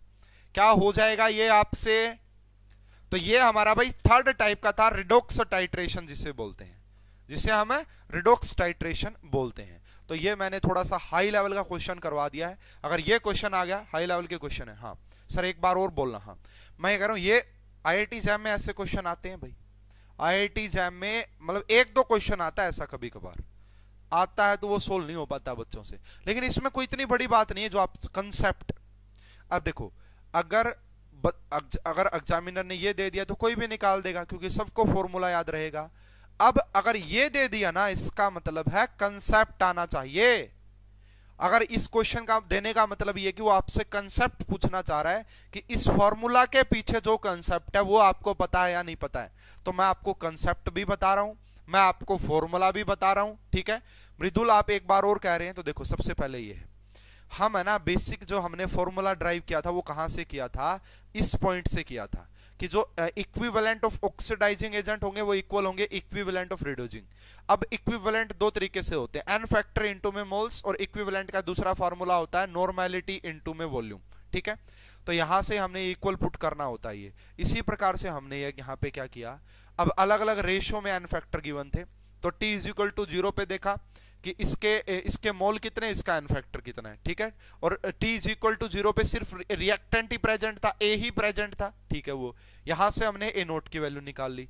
उसके बाद t is equal to t पे ये तीनों ही प्रेजेंट है, a b b b c b, उनके मोल्स की उनके एन फैक्टर से मल्टीप्लाई की, नॉर्मेलिटी यानी रखी, यहाँ पे वॉल्यूम vt कर दी, ठीक है। उसके बाद हमने यहां से जो हमारा फॉर्मूला होता है वो ये, अब इस फॉर्मूला में मैं ए नोट और हमें एक्स की वैल्यू चाहिए in the term of V T and V naught हमने निकाल ली और इस प्रकार से पुट किया आ गया। चलो जी, अब हम बढ़ते हैं हमारी नेक्स्ट पॉसिबिलिटीज। यस, नेक्स्ट जो हमारा है फोर्थ केस, देखो पहला मैंने पढ़ाया आपका प्रेशर रिलेटेड, दूसरा वॉल्यूम रिलेटेड सिंपल, और वॉल्यूम रिलेटेड सिंपल का मतलब जहां पे प्रोडक्ट में गैस बन रही हो और उस गैस की volume different different time interval पे गिवन होगी वो। तीसरा मैंने पढ़ा रेडॉक्स टाइट्रेशन। अब मैं फोर्थ पे आ गया हूं, एसिड बेस टाइट्रेशन। फोर्थ पे आ गया हूं मैं अब, एसिड बेस टाइट्रेशन।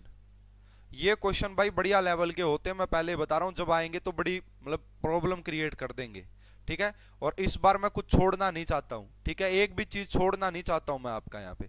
हालांकि पिछली बार के तीनों क्वेश्चन सोल्व हो रहे हैं, ये मैंने हालांकि फॉर्मूले ही पढ़ाए थे, इतना डिटेल में नहीं पढ़ाया था, लेकिन पिछली बार के तीनों क्वेश्चन 6 नंबर की आई थी केमिकल काइनेटिक्स, 3 क्वेश्चन, तीनों क्वेश्चन अपनी क्लास से सोल्व थे भाई। आप जाके चेक कर लीजिएगा, आपको खुशी भी मिलेगी, ठीक है, कि हाँ भाई कि मतलब जो करवाया जाता है वो आता है। हाँ, इस बार ऑर्गेनिक में थोड़ी सी गड़बड़ी जरूर हो गई।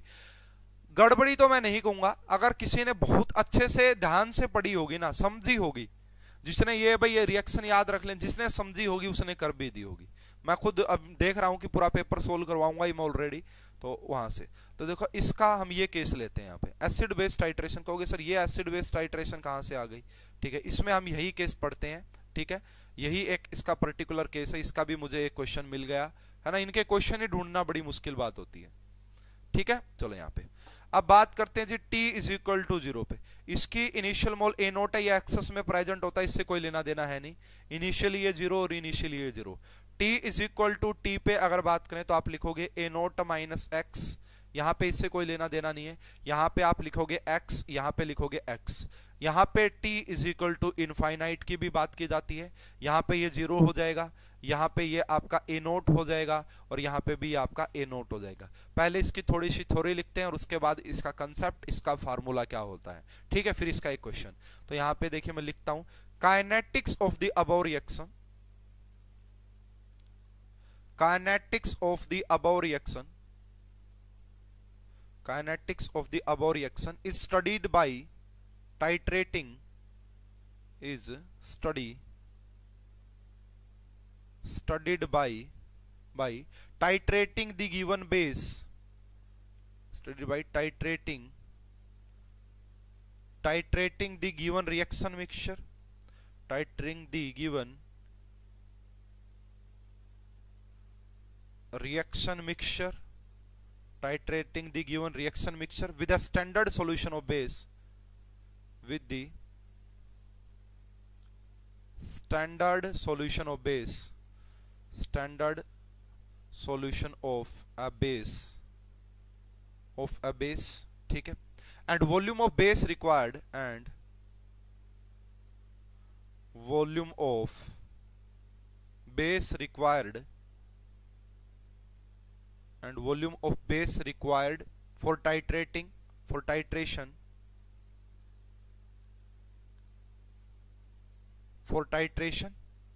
at different time interval, will be given in the problem,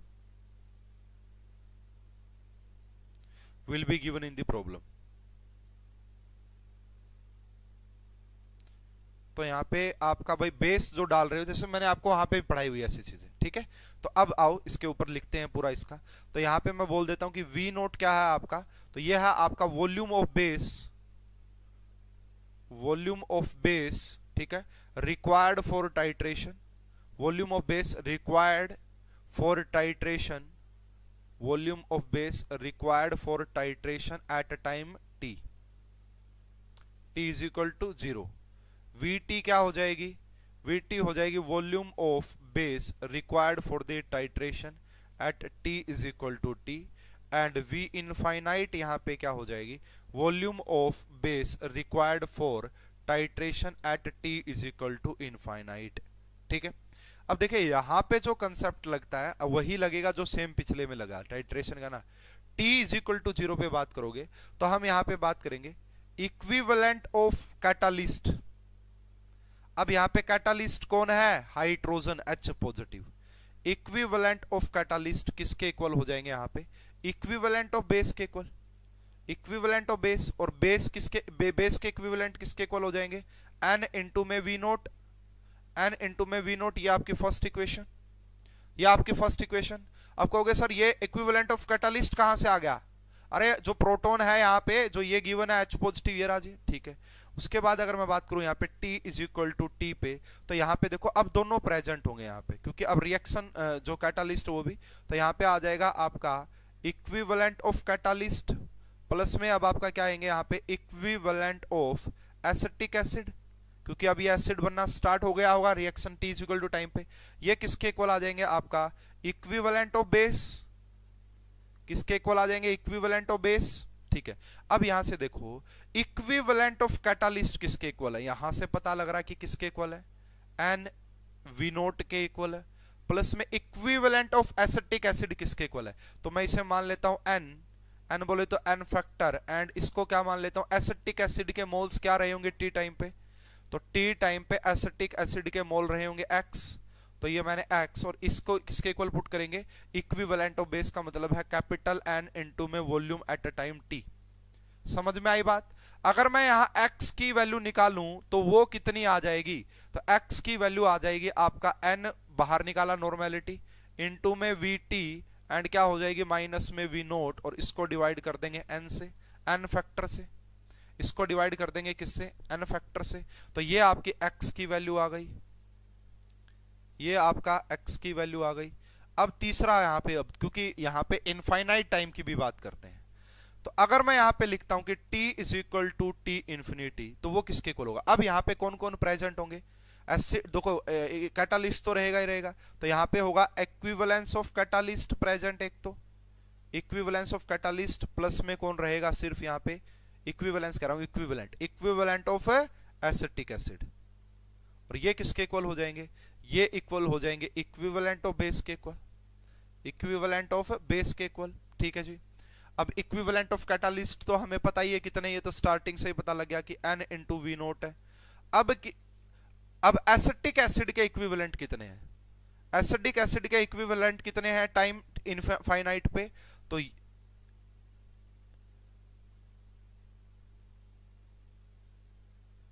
ये कितने हो जाएंगे भाई आपका, तो ये हो जाएंगे n तो फैक्टर हो गया यहाँ पे, इनटू में आपका a नोट हो गया, इनटू में आपका a नोट। अब ये किसके इक्वल होंगे, ये इक्वल होंगे आपका n इंटू में v नोट के, v इनफाइनाइट, ठीक है। अगर मैं यहां से a नोट की बात करूं तो a नोट किसके इक्वल आ जाएगा, n इंटू में v इंफिनिटी माइनस में v नोट, और इसको डिवाइड कर देंगे किससे n फैक्टर से, इसको डिवाइड कर देंगे किससे n फैक्टर से। अब हमें फर्स्ट ऑर्डर का फार्मूला तो पता होता ही है जी किसी भी के लिए, तो वो होता 1/t, यहाँ पे ln, ऊपर क्या था a नोट, एंड यहाँ पे क्या था a नोट माइनस x। अगर आप इसके लिए लिखते तो, इसके लिए लिखते तो यही लिखते। अब यहाँ पे आपके पास a नोट की x की वैल्यू आपको पता है, यहां से आपको a नोट की वैल्यू पता है, ये आप पुट कर दो इसके अंदर, ये आप पुट कर दो इसके अंदर, और जैसे ही आप पुट करेंगे तो आपका जो फाइनल फार्मूला आ जाएगा, मैंने ऑलरेडी कैलकुलेट किया हो भाई, आपको करना है तो कर लेना, मैं अब एग्जैक्ट फार्मूला लिख देता हूं कि k होगा वो आ जाएगा 1/t, k किसके इक्वल आ जाएगा 1/t ln, ऊपर अब आएगा आपका v इनफाइनाइट माइनस में v नोट, और नीचे आएगा आपका v इनफाइनाइट माइनस में vt, v इनफाइनाइट माइनस में vt। This is the formula for acid base titration। तो ये आपका तीसरा फार्मूला हो गया भाई, ये आपका तीसरा फार्मूला हो गया, इंपॉर्टेंट फार्मूला हो गया, थर्ड फार्मूला, ठीक है। कब, एसिड बेस के लिए। समझ में आया कहां से निकालते हैं, अरे समझ में आया क्या, कहां से निकालेंगे।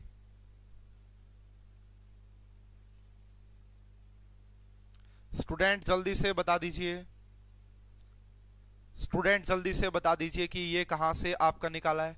और इसके ऊपर अगर आप कहोगे तो एक छोटा सा एमसीक्यूज, इसके ऊपर कहोगे तो एक छोटा सा एमसीक्यूज, तो वो छोटा सा एमसीक्यू ऐसे है कि what is the relation between, ठीक है, यहां पे यस, अभी मैं एक क्वेश्चन भी करवाऊंगा।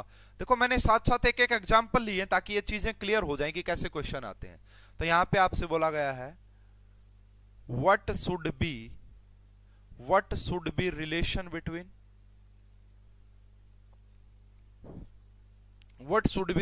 Between V infinity, V naught and Vt if 50% of ester will be hydrolysis. If 50% ester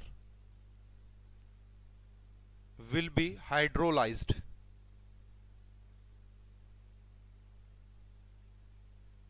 देखो क्या मीनिंग बनेगा 50% का। फॉर्मूला क्या कहता है? फॉर्मूला कहता है V infinity minus V naught is equal to V infinity minus VT। तो यहाँ पे 50% का मतलब होता है 1/1 करोगे 2 ऊपर चला जाएगा। इसको सोल्व करोगे तो यहाँ से क्या आ जाएगा 2VT is equal to V naught plus में V इनफाइनाइट। अगर ये आपको समझ में ना भी आया हो तो भी कोई बड़ी बात नहीं है। अगर ये आपको समझ में ना भी आया हो तो भी कोई बड़ी बात नहीं है। नेक्स्ट क्वेश्चन समझ में आना चाहिए। इस फार्मूले को याद रखिएगा, तीसरा फार्मूला। लो जी, क्वेश्चन का आंसर आपको बताना है फटाफट से। देख लो, बस अब समझ में आ जाएगा, कोई बड़ी बात नहीं है। अब आपको समझ में आ जाना चाहिए। देखो इतना बड़ा क्वेश्चन आएगा, पहली बात तो बच्चा देखते ही डर जाएगा, जी क्या पूछ लिया ये, है ना। ऐसे क्वेश्चन आते हैं कई बार IIT जैम में, मतलब 5 क्वेश्चन ऐसे होते हैं 60 में से जो थोड़े से अलग टाइप के होते हैं। ठीक है, लो जी, ये क्वेश्चन आपका है ऐसा। The kinetics of hydrolysis of methyl acetate in the excess dilute HCl was found to be withdrawing 2 ml of the reaction mixture interval of time t, adding 50 ml water and titrating। ये कुछ नहीं है, हमें यहां से बोला है determine velocity constant of the hydrolysis। Velocity constant, rate constant एक ही बात होती है। वेलोसिटी कांस्टेंट, रेट कांस्टेंट एक बात होती है। कुछ नहीं, आपको सिर्फ इस डाटा के ऊपर फोकस करना है। ऊपर क्या लिखा हुआ हमें उससे कोई लेना देना नहीं है। हमारा जो फार्मूला है k का, वेलोसिटी कांस्टेंट का, वो क्या होता है? वो होता है आपका 1/t। यहाँ पे ln लेते हैं V infinity minus V note and V infinity minus VT। अब मुझे देखने से पता लगा कि इसमें ये लगेगा एस्टर है ना, हाइड्रोलिसिस हो रहा है। तो देखो अब आपको यहाँ पे K पूछा था आपसे, तो क्या करोगे? सबसे पहले ये देख लो कि यहाँ पे टाइम कितना हो गया, यहाँ से यहाँ टाइम कितना हो गया, 75 मिनट हो गया। कोई भी ले लेना आप, कोई भी डाटा ले लेना। तो यहाँ पे आपने किया 1/75 ln, यहाँ पे V इनफाइनाइट कितना, वॉल्यूम एट इनफाइनाइट टाइम कितनी गिवन है, ये रही जी, कितनी आपका 42.3 माइनस क्या लिखोगे यहाँ पे V नोट, इनिशियल वॉल्यूम कितनी है, ये रही जी, कितनी है 19.24। इसका माइनस करेंगे किससे, V इन्फिनिटी कितना है आपका ना, तो ये रहा, और माइनस करेंगे VT। यानी कि जो टाइम लोगे वही वॉल्यूम रखना, फिर जो टाइम लोगे वही वॉल्यूम रखना है यहाँ पे। फिर तो यहाँ पे जो आ जाएगा आपका वो आएगा ये। इसका देखो, अब इसका सब कुछ आपको गिवन है यहाँ पे, है ना। इनकी कैलकुलेशन सोल्व कर लो। ऊपर अगर आप यहाँ से करोगे तो ये तो 1/75 हो गया, 1/75। ये आपका ln है ना, इसकी जो वैल्यू गिवन है आपको, अगर आपके पास ln 22.79 हो, ऊपर अगर आप देखोगे ना तो 22.79 ही बनेगा। क्या बनेगा?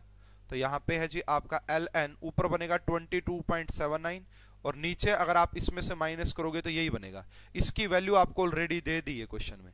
अब देखो, अगर आपके पास साइंटिफिक कैलकुलेटर नहीं है और जब आप इसको इससे डिवाइड करोगे ना तो आपके पास जो आंसर आएगा वो आएगा 3.27 इंटू में 10 की पावर -3। और यूनिट क्या आ जाएगी? यूनिट क्या आ जाएगी? पर मिनट। क्या आएगी? यूनिट है पर मिनट। क्यों आएगी? Because this is first order kinetics. This is first order kinetics. क्या आपको यह समझ में आ गया है? क्या आपको ये क्वेश्चन समझ में आ गया है भाई? देख लो यार, बहुत इंपॉर्टेंट है ये। बहुत सारे बच्चों को आप दिखा देना, आपके जो कॉलेज के फ्रेंड्स होंगे वो कहेंगे यार ये क्वेश्चन क्या है, ये हमें ऐसा कुछ तो पढ़ा ही नहीं हमें, है ना। और बहुत सारे देखो यहाँ पे कोई ऑर्डर वॉर्डर की बात ही नहीं हो रही है। देखो इस क्वेश्चन में देखोगे कहीं ऑर्डर वर्ड यूज ही नहीं किया, काइनेटिक्स जरूर वर्ड यूज किया है, ठीक है ना। तो बड़ी प्रॉब्लम हो जाती है स्टूडेंट्स को इस क्वेश्चन में। तो मेरे हिसाब से आपको बिल्कुल समझ में आ गया। जरूरी नहीं कि आपको ये 75 लेना है, आप कोई भी ले लेना, आंसर यही आएगा सेम। आप कोई भी टाइम ले लेना, समझ में यही आएगा। ओके, चलो भाई कमेंट करते रहो या फिर आगे बढ़ते हैं। अब चलते जी हमारी 5 प्रॉब्लम पे, 5th प्रॉब्लम पे। वो है आपका optical rotation method. Optical rotation method 5th कौन सा आपका? Optical rotation method. 5th कौन सा है? Optical rotation method. तो ये क्या कहेगा और कैसे सोल्व होते हैं, आओ इसको भी देखते हैं, ऑप्टिकल रोटेशन मेथड को। तो देखिए यहां पे, अब this is applicable for cane sugar. Cane sugar का इसका बड़ा अच्छा एग्जांपल है, केन सुगर है ना, केन सुगर का example, inversion of cane sugar. तो इसका जो एग्जांपल आप लिख सकते हैं इस टाइप का, वो होता है आपका इन्वर्जन ऑफ केन सुगर। ये बायोमोलिक्यूल्स में पढ़ाया जाएगा आपको, ठीक है। Inversion of cane sugar. Cane sugar बोले तो सुक्रोज, जब सुक्रोज का हाइड्रोलिसिस करते हैं ना, तो वहां पे आपको ग्लूकोज एंड फ्रक्टोज मिलता है, उनके ऑप्टिकल रोटेशन की बात की जाएगी। तो ये आपका जी C12H22O11 ये सुक्रोज होता है, सुक्रोज। और ये डेक्स्ट्रो टाइप का होता है, डेक्स्ट्रो। अब ये डेक्स्ट्रोलीवो क्या होता है भाई? वैसे तो आपको ऑर्गेनिक में पढ़ाते हैं काफी डिटेल में। इसकी रिएक्शन अगर आप करवाते हैं वाटर के साथ in the presence of H positive, तो यहाँ पे आपको मिलता है C6H12O6 एंड दूसरा भी क्या मिलेगा आपको? C6H12O6। एक मिलता है, एक को बोलते हैं ग्लूकोज एंड दूसरे को बोलते हैं फ्रक्टोज।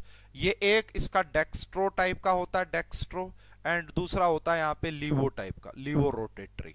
होता क्या है, ये आपने एक सैंपल लिया है ना, आपने एक ट्यूब ली, उसके अंदर आपने सुक्रोज डाला, उसके अंदर से आपने प्लेन पोलराइज्ड लाइट PPL को पास करवा दिया, ठीक है।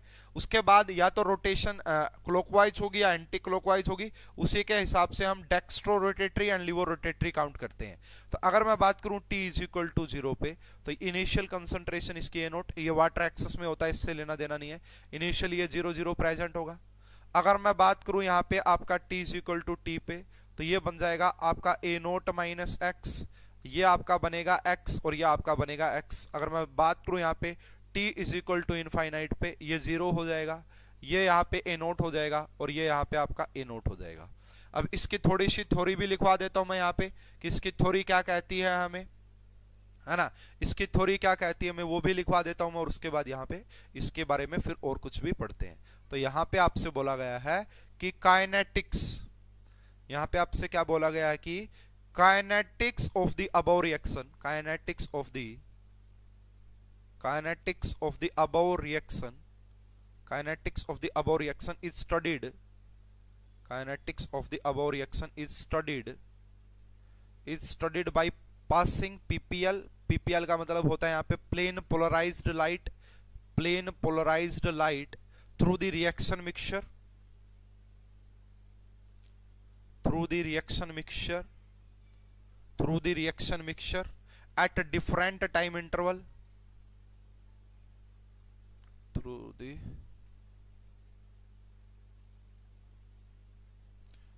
the reaction mixture, आप जरूर लिख लें यहाँ पे, through the reaction mixture at different time interval, at different time intervals, and angle of rotation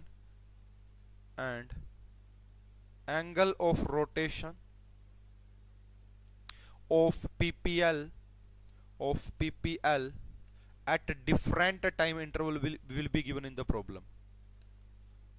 PPL at different time interval given in the problem.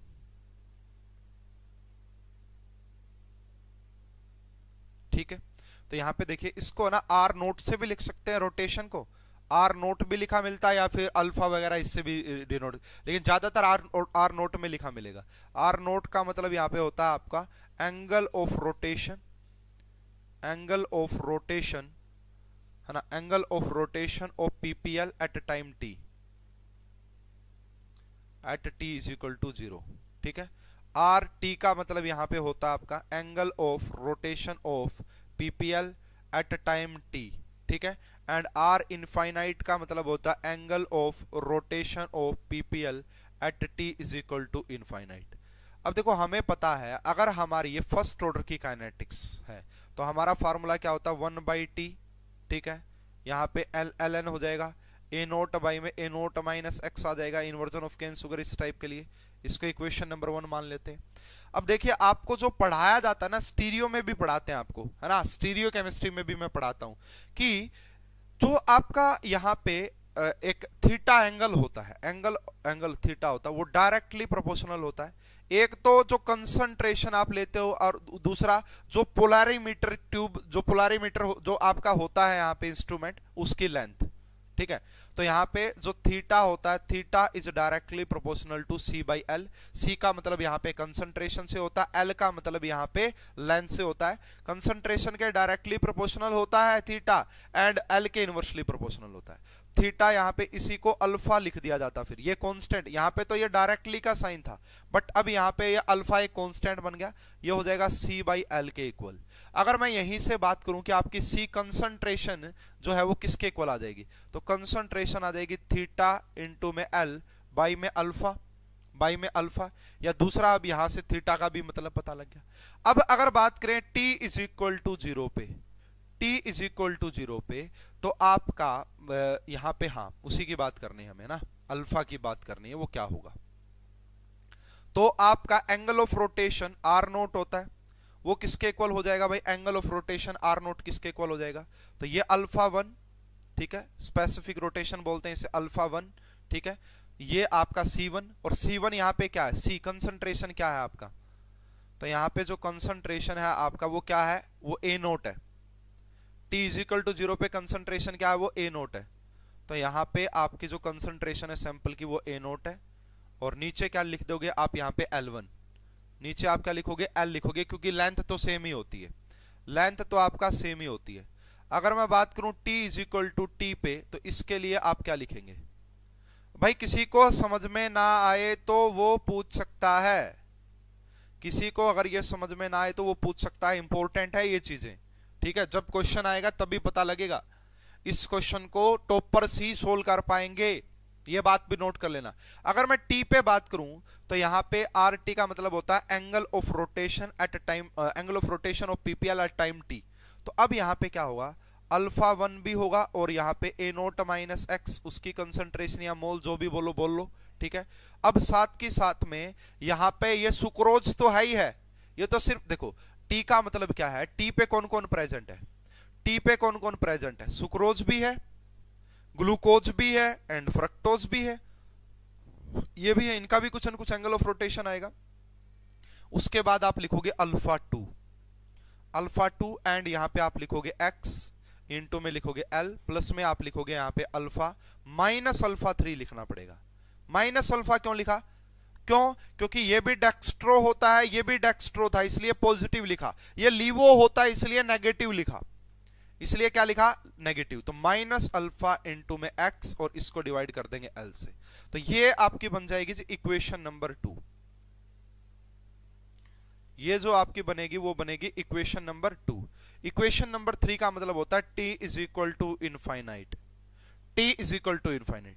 तो ये क्या बनेगा, r इनफाइनाइट, यानी कि angle of rotation at a time t infinity. तो t infinity पे सिर्फ कौन प्रेजेंट है, ये दोनों ही प्रेजेंट है, एक ग्लूकोज और एक फ्रक्टोज, इन दोनों की जो कंसंट्रेशन वो ए नोट है, जो भी आप बोलना चाहो कंसंट्रेशन। तो ये होगा अल्फा 2 इंटू में ए नोट बाई में एल, एंड प्लस में आप लिखोगे अल्फा माइनस अल्फा 3, या अल्फा 3 लिख दो, अल्फा 3 लिखोगे अब तो यहाँ पे, है ना, माइनस प्लस का कोई कनेक्शन नहीं बनेगा।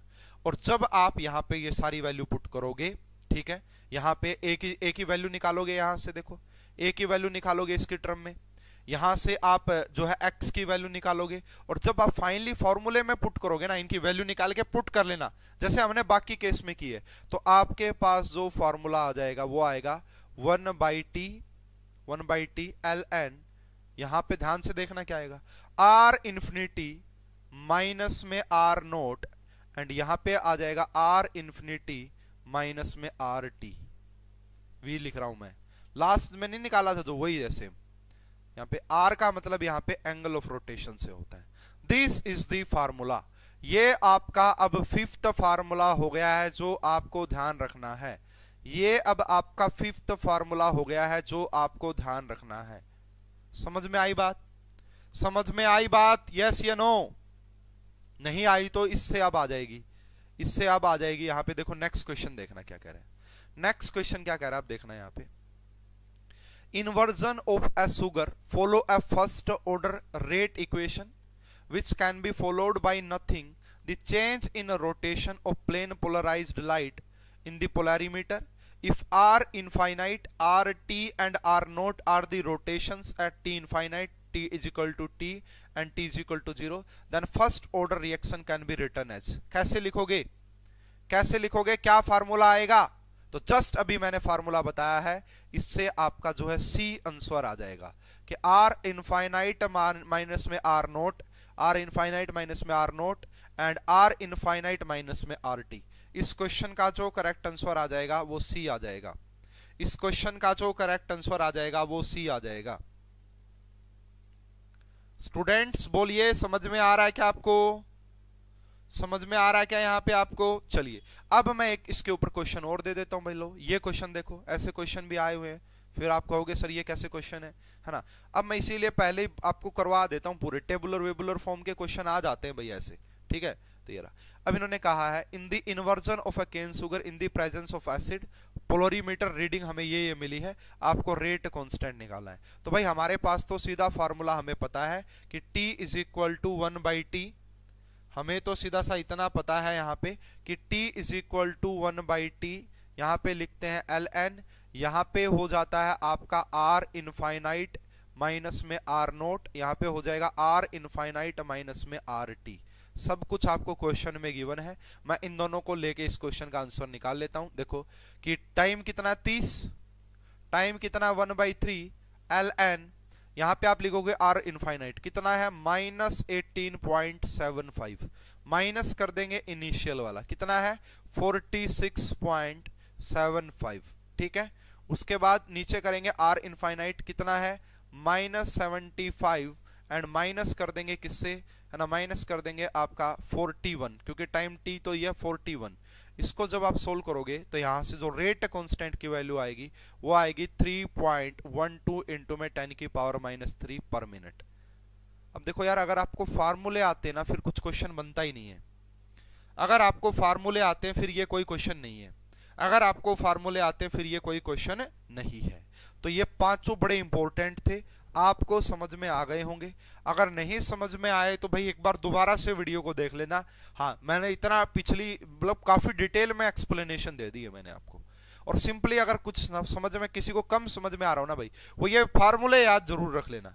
अगर फार्मूले याद रख लिए तो क्वेश्चन सोल्व हो जाता है। अब मैं नेक्स्ट बात करता हूं भाई सिक्स्थ की। इसके ऊपर ऑलरेडी क्वेश्चन आया था भाई IIT जैम के अंदर 2020 के अंदर। सिक्स्थ जो होता है आपका वो होता है आपका ग्रोथ ऑफ बैक्टीरिया, है ना। सिक्स्थ जो होता है आपका वो है बैक्टीरियल ग्रोथ या फिर ग्रोथ ऑफ बैक्टीरिया इसे बोल देते हैं, ग्रोथ ऑफ बैक्टीरिया। इसको कैसे देखते हैं, इससे रिलेटेड कैसे क्वेश्चन आते हैं। पहले तो मैं इसका जो सिंपल फॉर्मूले टाइप की कहानी होती है वो पढ़ाता हूं, उसके बाद मैं आपको यहाँ पे इसका जो क्वेश्चन आया था IIT जैम के अंदर वो भी सोल्व करवाऊंगा। तो ये सिक्स्थ बस, इसके बाद हमारा हो जाएगा। एक बार मैं पानी पी लेता हूं, उसके बाद स्टार्ट करेंगे इसको।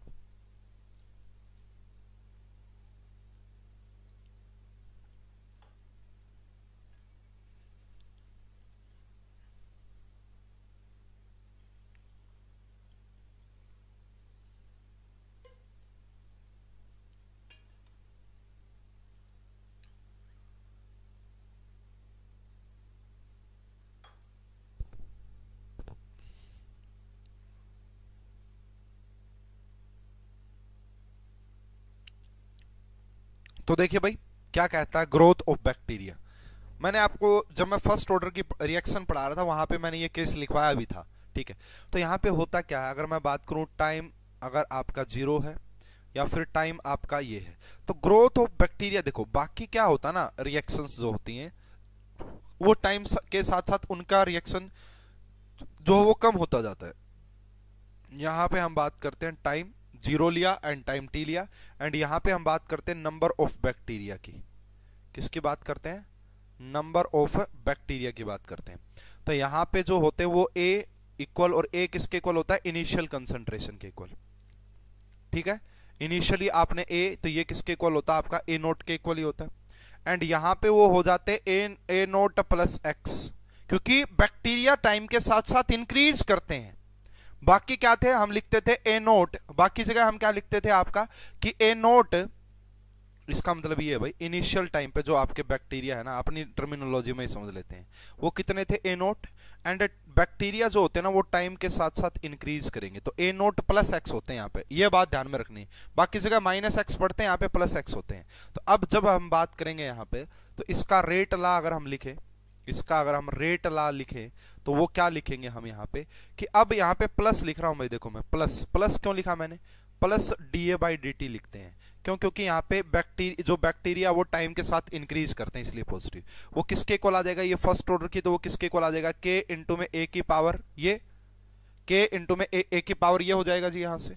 उसके बाद यहाँ से इसका इंटीग्रेशन वैसे जो पहले सोल्व किए थे, तो ये डी ए यहाँ पे भी आ जाएगा आपका ए, एंड ये हो जाएगा आपका के इंटू में टी, के इंटू में डी टी।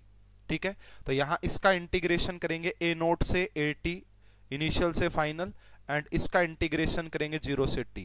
जब आप सोल्व करोगे तो ये तो आपका किसके इक्वल आ जाएगा, के टी के इक्वल आ जाएगा भाई, ये तो आपका किसके इक्वल आ जाएगा, के टी के इक्वल आ जाएगा। एंड यहां से आप लिखेंगे एल एन, ऊपर आएगा अब ए टी एंड नीचे आएगा ए नोट, ऊपर क्या आएगा ए टी और नीचे आएगा ए नोट, है ना। इसका डिफरेंस देखना, वहां पे ए नोट ऊपर होता था बाकी सारे केस में, यहां पे ए टी ऊपर है, तो यहां से जो आपका फार्मूला बनता है वो बनता है K is equal to 1/t L N, ऊपर हो जाती है फाइनल कंसंट्रेशन यानी कि ए नोट एंड ये एक्स, एंड नीचे हो जाती है आपकी इनिशियल कंसंट्रेशन, नीचे आपकी हो जाती है इनिशियल कंसंट्रेशन। तो ये आपका बन गया जी के का फार्मूला फॉर बैक्टीरियल ग्रोथ। ठीक है, तो ये आपका मैं कहूंगा ना के का फार्मूला फॉर बैक्टीरियल ग्रोथ के लिए यही लगेगा, बैक्टीरियल ग्रोथ के लिए। स्टूडेंट समझ में आ रहा है क्या, कमेंट करके बताओ। इसके ऊपर क्वेश्चन आया था ऑलरेडी, इसके ऊपर ऑलरेडी क्वेश्चन पूछा जा चुका है, मैं अभी क्वेश्चन भी करवाऊंगा आपको। दूसरी बात यहां पे जो की जाती है ना, यहाँ पे जर्नेशन टाइम ऑफ बैक्टीरिया, यहाँ पे एक टर्मिनोलॉजी यूज की जाती है, उसे हम बोलते हैं आपका generation time of bacteria, generation time of bacteria, generation, जिसे टी जर्नेशन बोलते हैं। तो ये वो टाइम होता है यहां पे, तो ये वो टाइम होता है, time in which number of bacteria become double. ठीक है, तो ये वो टाइम होता है, time at number of bacteria become double, number of bacteria become double. तो ये वो टाइम होता है जब नंबर ऑफ बैक्टीरिया किसके इक्वल हो जाते हैं, डबल हो जाते हैं। ठीक है, उसे हम टी जर्नेशन बोलते हैं। ठीक है ना, समझ में आई बात। तो बिकम डबल, तो यहां पे जो होते हैं ना आपका, यहाँ पे जो आपका x होता ना, इस टाइम पे जो x जो जितने रूटते हैं वो इनिशियल a के इक्वल ही हो जाते हैं, इनिशियल के इक्वल। तो यानी कि अगर आपसे टी जर्नेशन पूछे यहाँ पे टी जर्नेशन, तो वो आपका इक्वल होता है किसके, ln2/k। अरे सिंपल फर्स्ट ऑर्डर के इक्वल, जो फर्स्ट ऑर्डर, वहां पे टी हाफ लाइफ लिखते थे, अब यहाँ पे क्या लिखते हैं, टी जर्नेशन बोलते हैं बस। बैक्टीरिया के केस में उसे, बैक्टीरिया के केस में उसे क्या बोलते हैं, टी जर्नेशन बोला जाता है। तो वो इक्वल होता है आपका ln/2 एंड के। अरे इस x की जगह आप ए नोट पुट कर दो, इस x की जगह आप ए नोट पुट कर देना बस यहाँ पे। अगर यहाँ पे आप इसकी जगह पुट करोगे तो क्या आएगा, 2a नोट, ए नोट से ए नोट कैंसिल, ln2 आ जाएगा, और यहाँ पे जो t बनेगा वो आपका क्या बन जाएगा, आपका है ना टी जर्नेशन बन जाएगा। ठीक है जी, तो ये दो फॉर्मूले और याद रख लेना भाई, ये दो फॉर्मूले और याद रख लेना। ठीक है, अब आओ इसके ऊपर क्वेश्चन सोल्व करते हैं। देखो ये क्वेश्चन पूछा था 2 मार्क्स का, ये क्वेश्चन आईआईटी एग्जाम 2020 का है, अभी रिसेंटली 2 मार्क्स का, बहुत अच्छा क्वेश्चन है। देखते हैं यहां से क्या पूछा। A bacterial colony growth via cell division, भाई एक सेल टूट के 2 बन जाते हैं, bacterial growth, where each mother bacterium independently produced 2 daughter cell in 20 minute. क्या इसका मतलब मैं ये बोल सकता हूं कि ये टी जर्नेशन आपको गिवन था कितना, 20 मिनट। अरे वही तो है, जब आपका एक बैक्टीरिया 2 में डिवाइड हो जाता है, यही तो लिखा है मैंने यहाँ पे, time at number of bacteria become double, double लिखना भूल गया मैं यहाँ पे, आप लिख लेना इसको, है ना, बिकम डबल, वही तो होता है ये आपका टाइम, ठीक है। तो ये वही कह रहा है, if concentration of bacteria is 10 की power 4 centimetre minus cube the colony become harmful. अगर किसी बैक्टीरिया की कंसंट्रेशन 10 की पावर 4 हो जाए तो कॉलोनी हार्मफुल हो जाती है, मतलब नुकसान करने लग जाती है ना। इसका मतलब ये है ना, आपकी फाइनल कंसंट्रेशन गिवन है आपको 80 गिवन है, कितना 10 की पावर 4। अब इन्होंने कहा starting from A colony with the initial concentration, initial concentration आपको कितनी गिवन है 5। अब आपसे बोला गया the time taken in minutes the colony become be harmful, यानी कि वो टाइम बताइए जब आपकी कॉलोनी हार्मफुल हो जाए, यानी कि टाइम निकालना है, टाइम निकालना है। ये फाइनल कंसंट्रेशन, ये इनिशियल कंसंट्रेशन। क्या फार्मूला पढ़ाया है मैंने आपको यहाँ पे, सबसे पहले देखो यहाँ से k की वैल्यू निकाल लो, तो k की वैल्यू किसके इक्वल हो जाएगी, है ना, k की वैल्यू किसके इक्वल हो जाएगी, यहाँ से मैंने अभी अभी आपको जस्ट फॉर्मूला लिखवाया है कि t generation is equal to ln by k, तो ये जो हो जाएगा वो होगा आपका ln 2 बाई में k। और अगर आपको ln 2 का नहीं पता क्या होता है, तो ये 0 पॉइंट यही होता है भाई आपका 0.693 ही आपका ln2 होता है ये k। तो ये आपका यहां से क्या आ जाता है जी, k की वैल्यू आ जाती है k। उसके बाद ये हो गया जी आपका 0.693 एंड ये हो गया जी आपका 20, यहाँ पे 1/t एंड यहाँ पे आपका ln। अब फाइनल कंसंट्रेशन ऊपर होती है, ये मिस्टेक मत कर देना, अब यहाँ पे फाइनल कंसंट्रेशन ऊपर होती है, बस इस बात का ध्यान रखिएगा। तो फाइनल कंसंट्रेशन कितनी है, तो इसे मैं लिख देता हूं 10 इंटू में इसकी पावर 3 और इसे मैं लिख देता हूं यहाँ पे 5, ठीक है ना, इसको इससे डिवाइड किया तो 2 आ गया। अब अगर आप बात करेंगे यहां से t की वैल्यू क्या आएगी, तो देखो t ऊपर चला गया, ये आपका नीचे आ जाएगा, ये नीचे आने का मतलब है कि 20 ऊपर चला जाएगा एंड 0.693 नीचे आ जाएगा। यहाँ पे आ गया जी आपका ln2 एंड यहाँ पे ln2 हो गया एंड इनटू में 10 की पावर -3। इसकी वैल्यू आपको सोल्व करनी है, तो मैं इसकी वैल्यू आपको सोल्व करके बता रहा हूं कि कितनी होती है।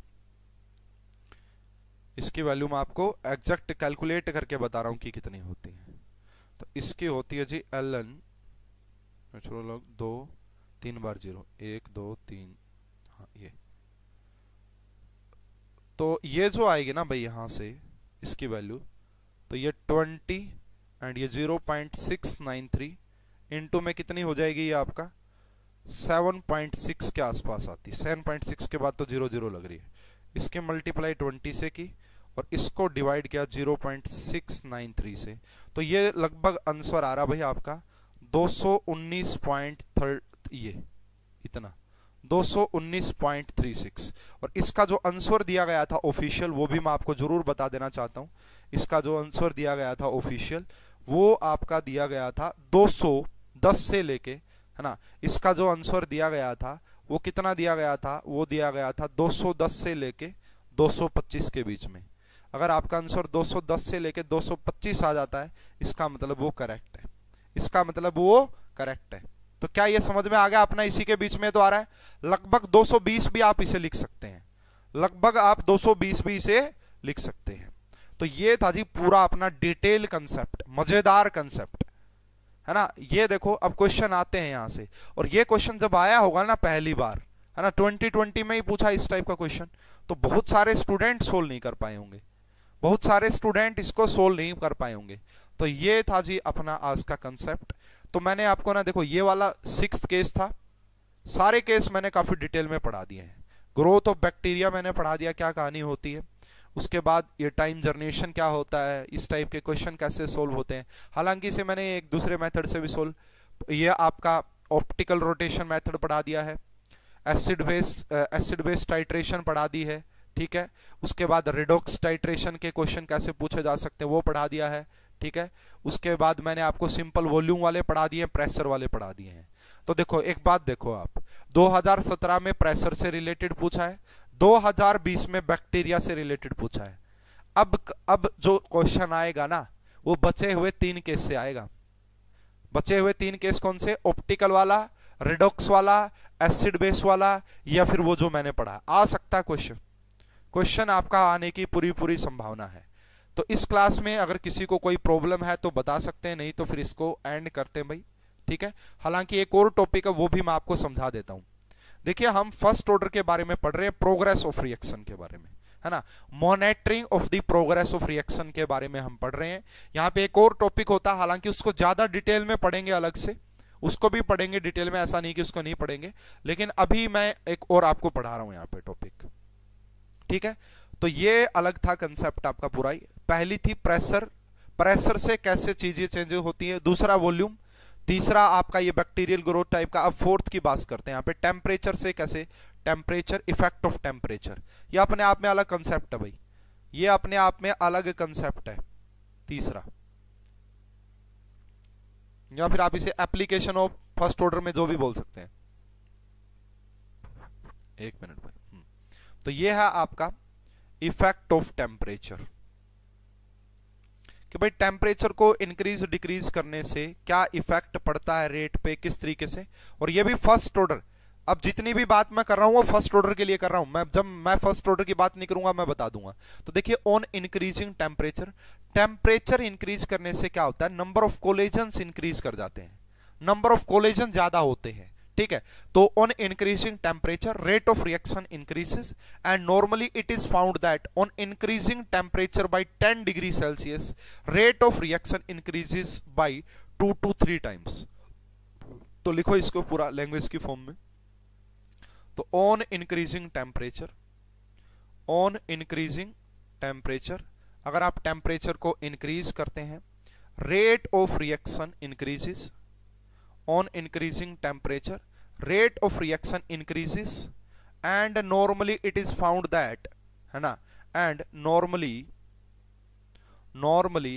It is found, normally it is found that, normally it is found that on increasing temperature, normally it is found that on increasing temperature, अगर आप टेम्परेचर को इंक्रीज करते हो बाय 10 डिग्री सेल्सियस, अगर 10 डिग्री सेल्सियस से increase करते हो तो आपका जो रेट ऑफ रिएक्शन होता है, ठीक है सर, इट डिफरेंट ऑर्डर से क्वेश्चन आए तो क्या करें, कौन से कह रहे हो आप, कौन सी, अरे कौन सी एप्लीकेशन कह रहे हो वो तो बताओ आप। Rate of reaction increases by, नहीं आएंगे भाई, जो चीजें आती है ना वही पढ़ाते हैं, है ना, जो चीजें आती हैं वही पढ़ाई जाती है, वही सिलेबस में मेंशन है। सिलेबस से हटके थोड़ी नहीं पूछेगा कुछ, सूर्या सिलेबस से हटके नहीं पूछता एग्जामिनर, ठीक है। जितनी चीजें पढ़ाई हैं वो मतलब कोई प्रॉब्लम नहीं है उसमें, वो हो जाएंगे इस वाला आपसे।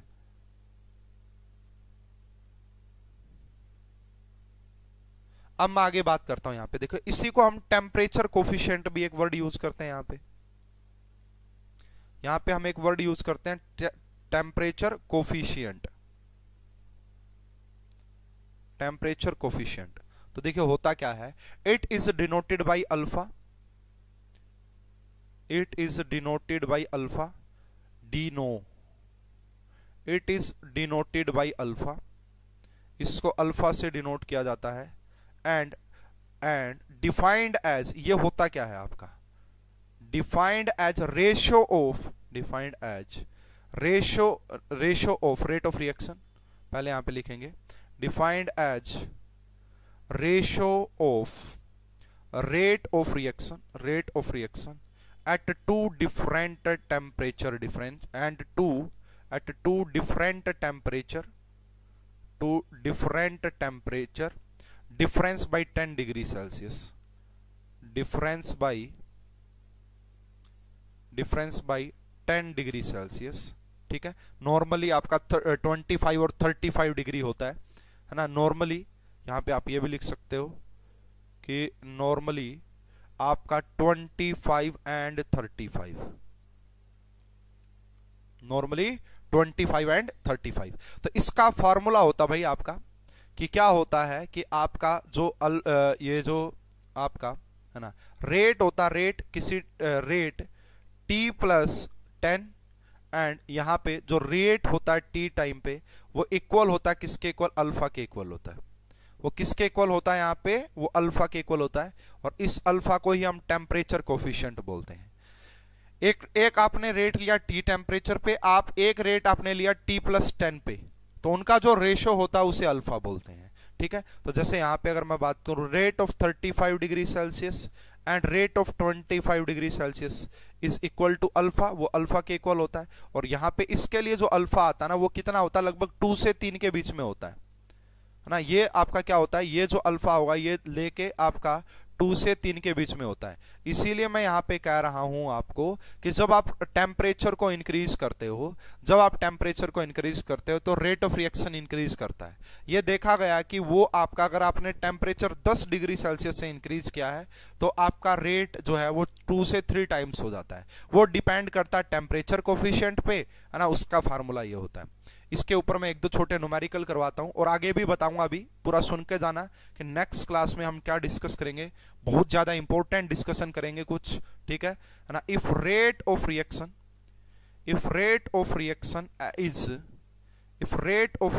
Is at 25 degree Celsius is R, अगर आर है, and temperature coefficient and TC is alpha, then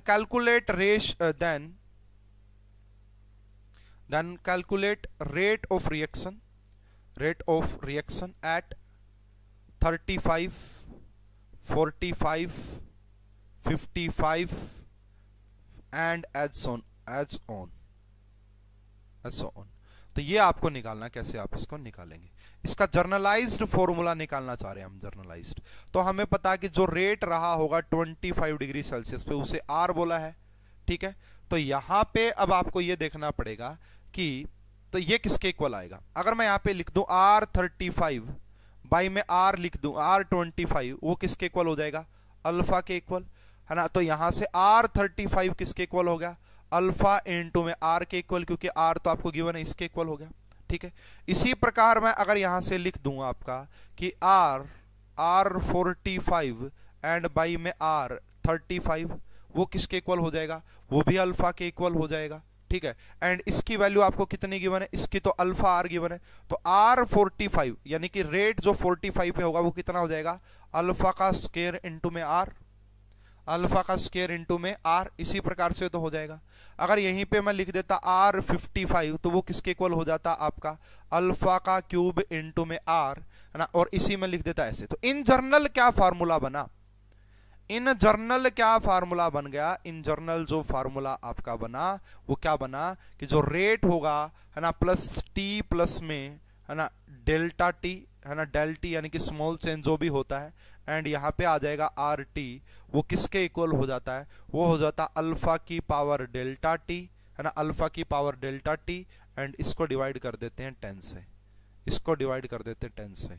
तो इन जर्नलाइज्ड ये वाला आपका फार्मूला आ जाता है, इन जर्नलाइज्ड आपका ये वाला फार्मूला आ जाता है। जैसे इसके ऊपर एक क्वेश्चन मैं आपको करवाता हूं, ठीक है, न्यूमेरिकल क्वेश्चन, जिससे आपको काफी अच्छे से आइडिया हो जाएगा कि क्या होता है यहाँ पे। तो देखिए, two first order reaction,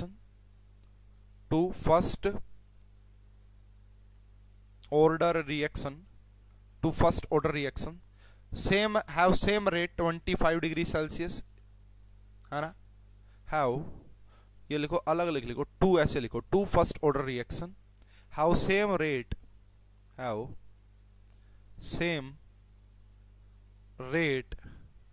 at 25 degree Celsius, if temperature coefficient, if Tc of the first is 2, is temperature coefficient यानी कि अल्फा of first is 2, पहले का 2 है, and सेकंड का 3 है, सेकंड का 3 है। तो कैलकुलेट द रेशियो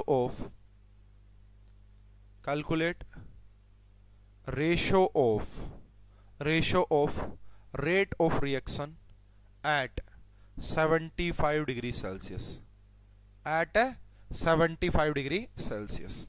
तो बताओ जी क्या होगा इसका आंसर, कैसे होगा। तो यहाँ पे दो फर्स्ट ऑर्डर की रिएक्शन गिवन है जिनका सेम रेट है 25 डिग्री सेल्सियस पे, एक का टेम्परेचर कोफिशिएंट 2 है, दूसरे का 3 है। तो आपको उन दोनों के रेट का ratio, rate of reaction, rate का रेशियो बताना है 75 डिग्री सेल्सियस पे। अगर फर्स्ट रिएक्शन की बात करें, तो वो क्या होता है, टेम्परेचर कोफिशिएंट 2 है, तो यहाँ पे जो रेट रहा होगा 25 डिग्री सेल्सियस पे वो कितना रहा होगा, सेम है, तो कुछ आर मान लेते हैं, है ना, और रेट जो 75 डिग्री सेल्सियस पे रहा होगा वो भी आर होगा, नहीं वो आर नहीं होगा, वो आर नहीं होगा, वो कितना होगा, वो देखो फार्मूले में देखो, वो होगा अल्फा, अल्फा है 2, उसकी पावर डेल्टा टी, कितने का चेंज हो रहा है, कितने का चेंज हो रहा है 50, और डिवाइड करेंगे 10 से तो कितना हो जाएगा, वो होगा 5R। इस फार्मूले से जाओ, देखो डेल्टा टी टेम्परेचर में कितने का चेंज हुआ 50 का, ठीक है, ये इस प्रकार से, ऊपर आर नहीं आएगा यार, नीचे आएगा, तो 2 की पावर 5 टाइम्स आर हो जाएगा ये। अगर मैं बात करूं सेकंड रिएक्शन की, सेकंड रिएक्शन में क्या है आपका, टेम्परेचर कोफिशिएंट कितना गिवन है 3, तो यहाँ पे रेट 25 डिग्री सेल्सियस पे कितना हो जाएगा, आर ये क्योंकि सेम ही बोला है। अगर यहाँ पे आप बात करोगे तो वो कितना हो जाएगा 75 डिग्री सेल्सियस पे, तो यहाँ पे हम करेंगे 3 की पावर 5 बाई में आर, इन दोनों का रेशो लोगे तो आपके पास जो R1 यानी कि रेट ये 75 डिग्री सेल्सियस की बात चल रही है ये, तो वो किसके इक्वल आ जाएगा, वो आ जाएगा आपका ऊपर 2 की पावर 5 नीचे 3 की पावर 5, यानी कि आप ऑलरेडी लिख सकते हो कि 2/3 की पावर 5, क्या लिख सकते हो आप 2/3 की पावर 5, इस प्रकार से। तो ये टेम्परेचर डिपेंडेंसी होती है भाई। अब देखो वैसे तो एक यहाँ पे कोलिजन थ्योरी वगैरह आती है, तो उसको हम लास्ट में डिस्कस करेंगे। कल हम डिस्कस करेंगे mechanism of the reaction. Last वाली 3-4 क्लासेस अगर किसी ने मिस कर दी तो बड़ी प्रॉब्लम हो जाएगी, है ना।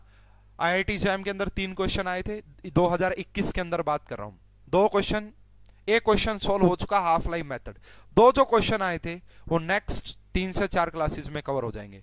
नेक्स्ट क्लास में मैकेनिज्म पढ़ेंगे, एंड नेक्स्ट क्लास में हम पढ़ेंगे कि भाई स्टडी स्टेट अप्रोक्सीमेशन क्या होता है, वो भी नेक्स्ट क्लास में, एंड सीरीज वाली रिएक्शन, पैरेलल रिएक्शन, वो नेक्स्ट क्लासेस में। उसके बाद जो आर्हीनियस इक्वेशन वाला पोर्शन होता है उसे हम बिल्कुल लास्ट में डिस्कस करेंगे। आर्हीनियस इक्वेशन वाला पोर्शन जो होता है उसे हम बिल्कुल लास्ट में डिस्कस करेंगे, ठीक है। हालांकि भाई पहले आपको एक्टिवेशन एनर्जी पढ़ा दे तो अच्छा होता है, ठीक है, कोई नहीं, मैं आपको कोशिश करता हूं अच्छे से एक्सप्लेन करने की। और 20 में भी 2 क्वेश्चन आए थे, 20 में आईआईटी जैम में 2 क्वेश्चन आए थे। एक क्वेश्चन तो मैंने आज सोल्व करवा दिया बैक्टीरियल ग्रोथ वाला, दूसरा जो क्वेश्चन था वो भी आपका सीरीज रिएक्शन से ही रिलेटेड था। तो नेक्स्ट की 3-4 क्लासेस बिल्कुल भी मिस ना कीजिए, काफी इंपॉर्टेंट है, स्पेशली आईआईटी जैम के हाई लेवल क्वेश्चन, गेट के लिए, गेट के क्वेश्चन आते आते हैं वहां से, नेट के क्वेश्चन भी वहां से आते हैं, ठीक है। तो आज की क्लास भी काफी ज्यादा मतलब यूनिक क्लास है अपने आप में, काफी बेहतरीन कंसेप्ट सीखने को मिले होंगे, ठीक है। तो ऐसे कंसेप्ट अक्सर आप देखना टीचर्स नहीं पढ़ाते हैं, स्पेशली जैम वालों को तो बिल्कुल नहीं पढ़ाते हैं, लेकिन यहाँ से क्वेश्चन आते हैं, ठीक है जी। इस वीडियो में अभी के लिए इतना ही, आप सभी को गुड इवनिंग, और मिलेंगे कल मैकेनिज्म ऑफ द रिएक्शंस के साथ। काफी इंपॉर्टेंट टॉपिक, काफी प्रीवियस ईयर क्वेश्चन आपसे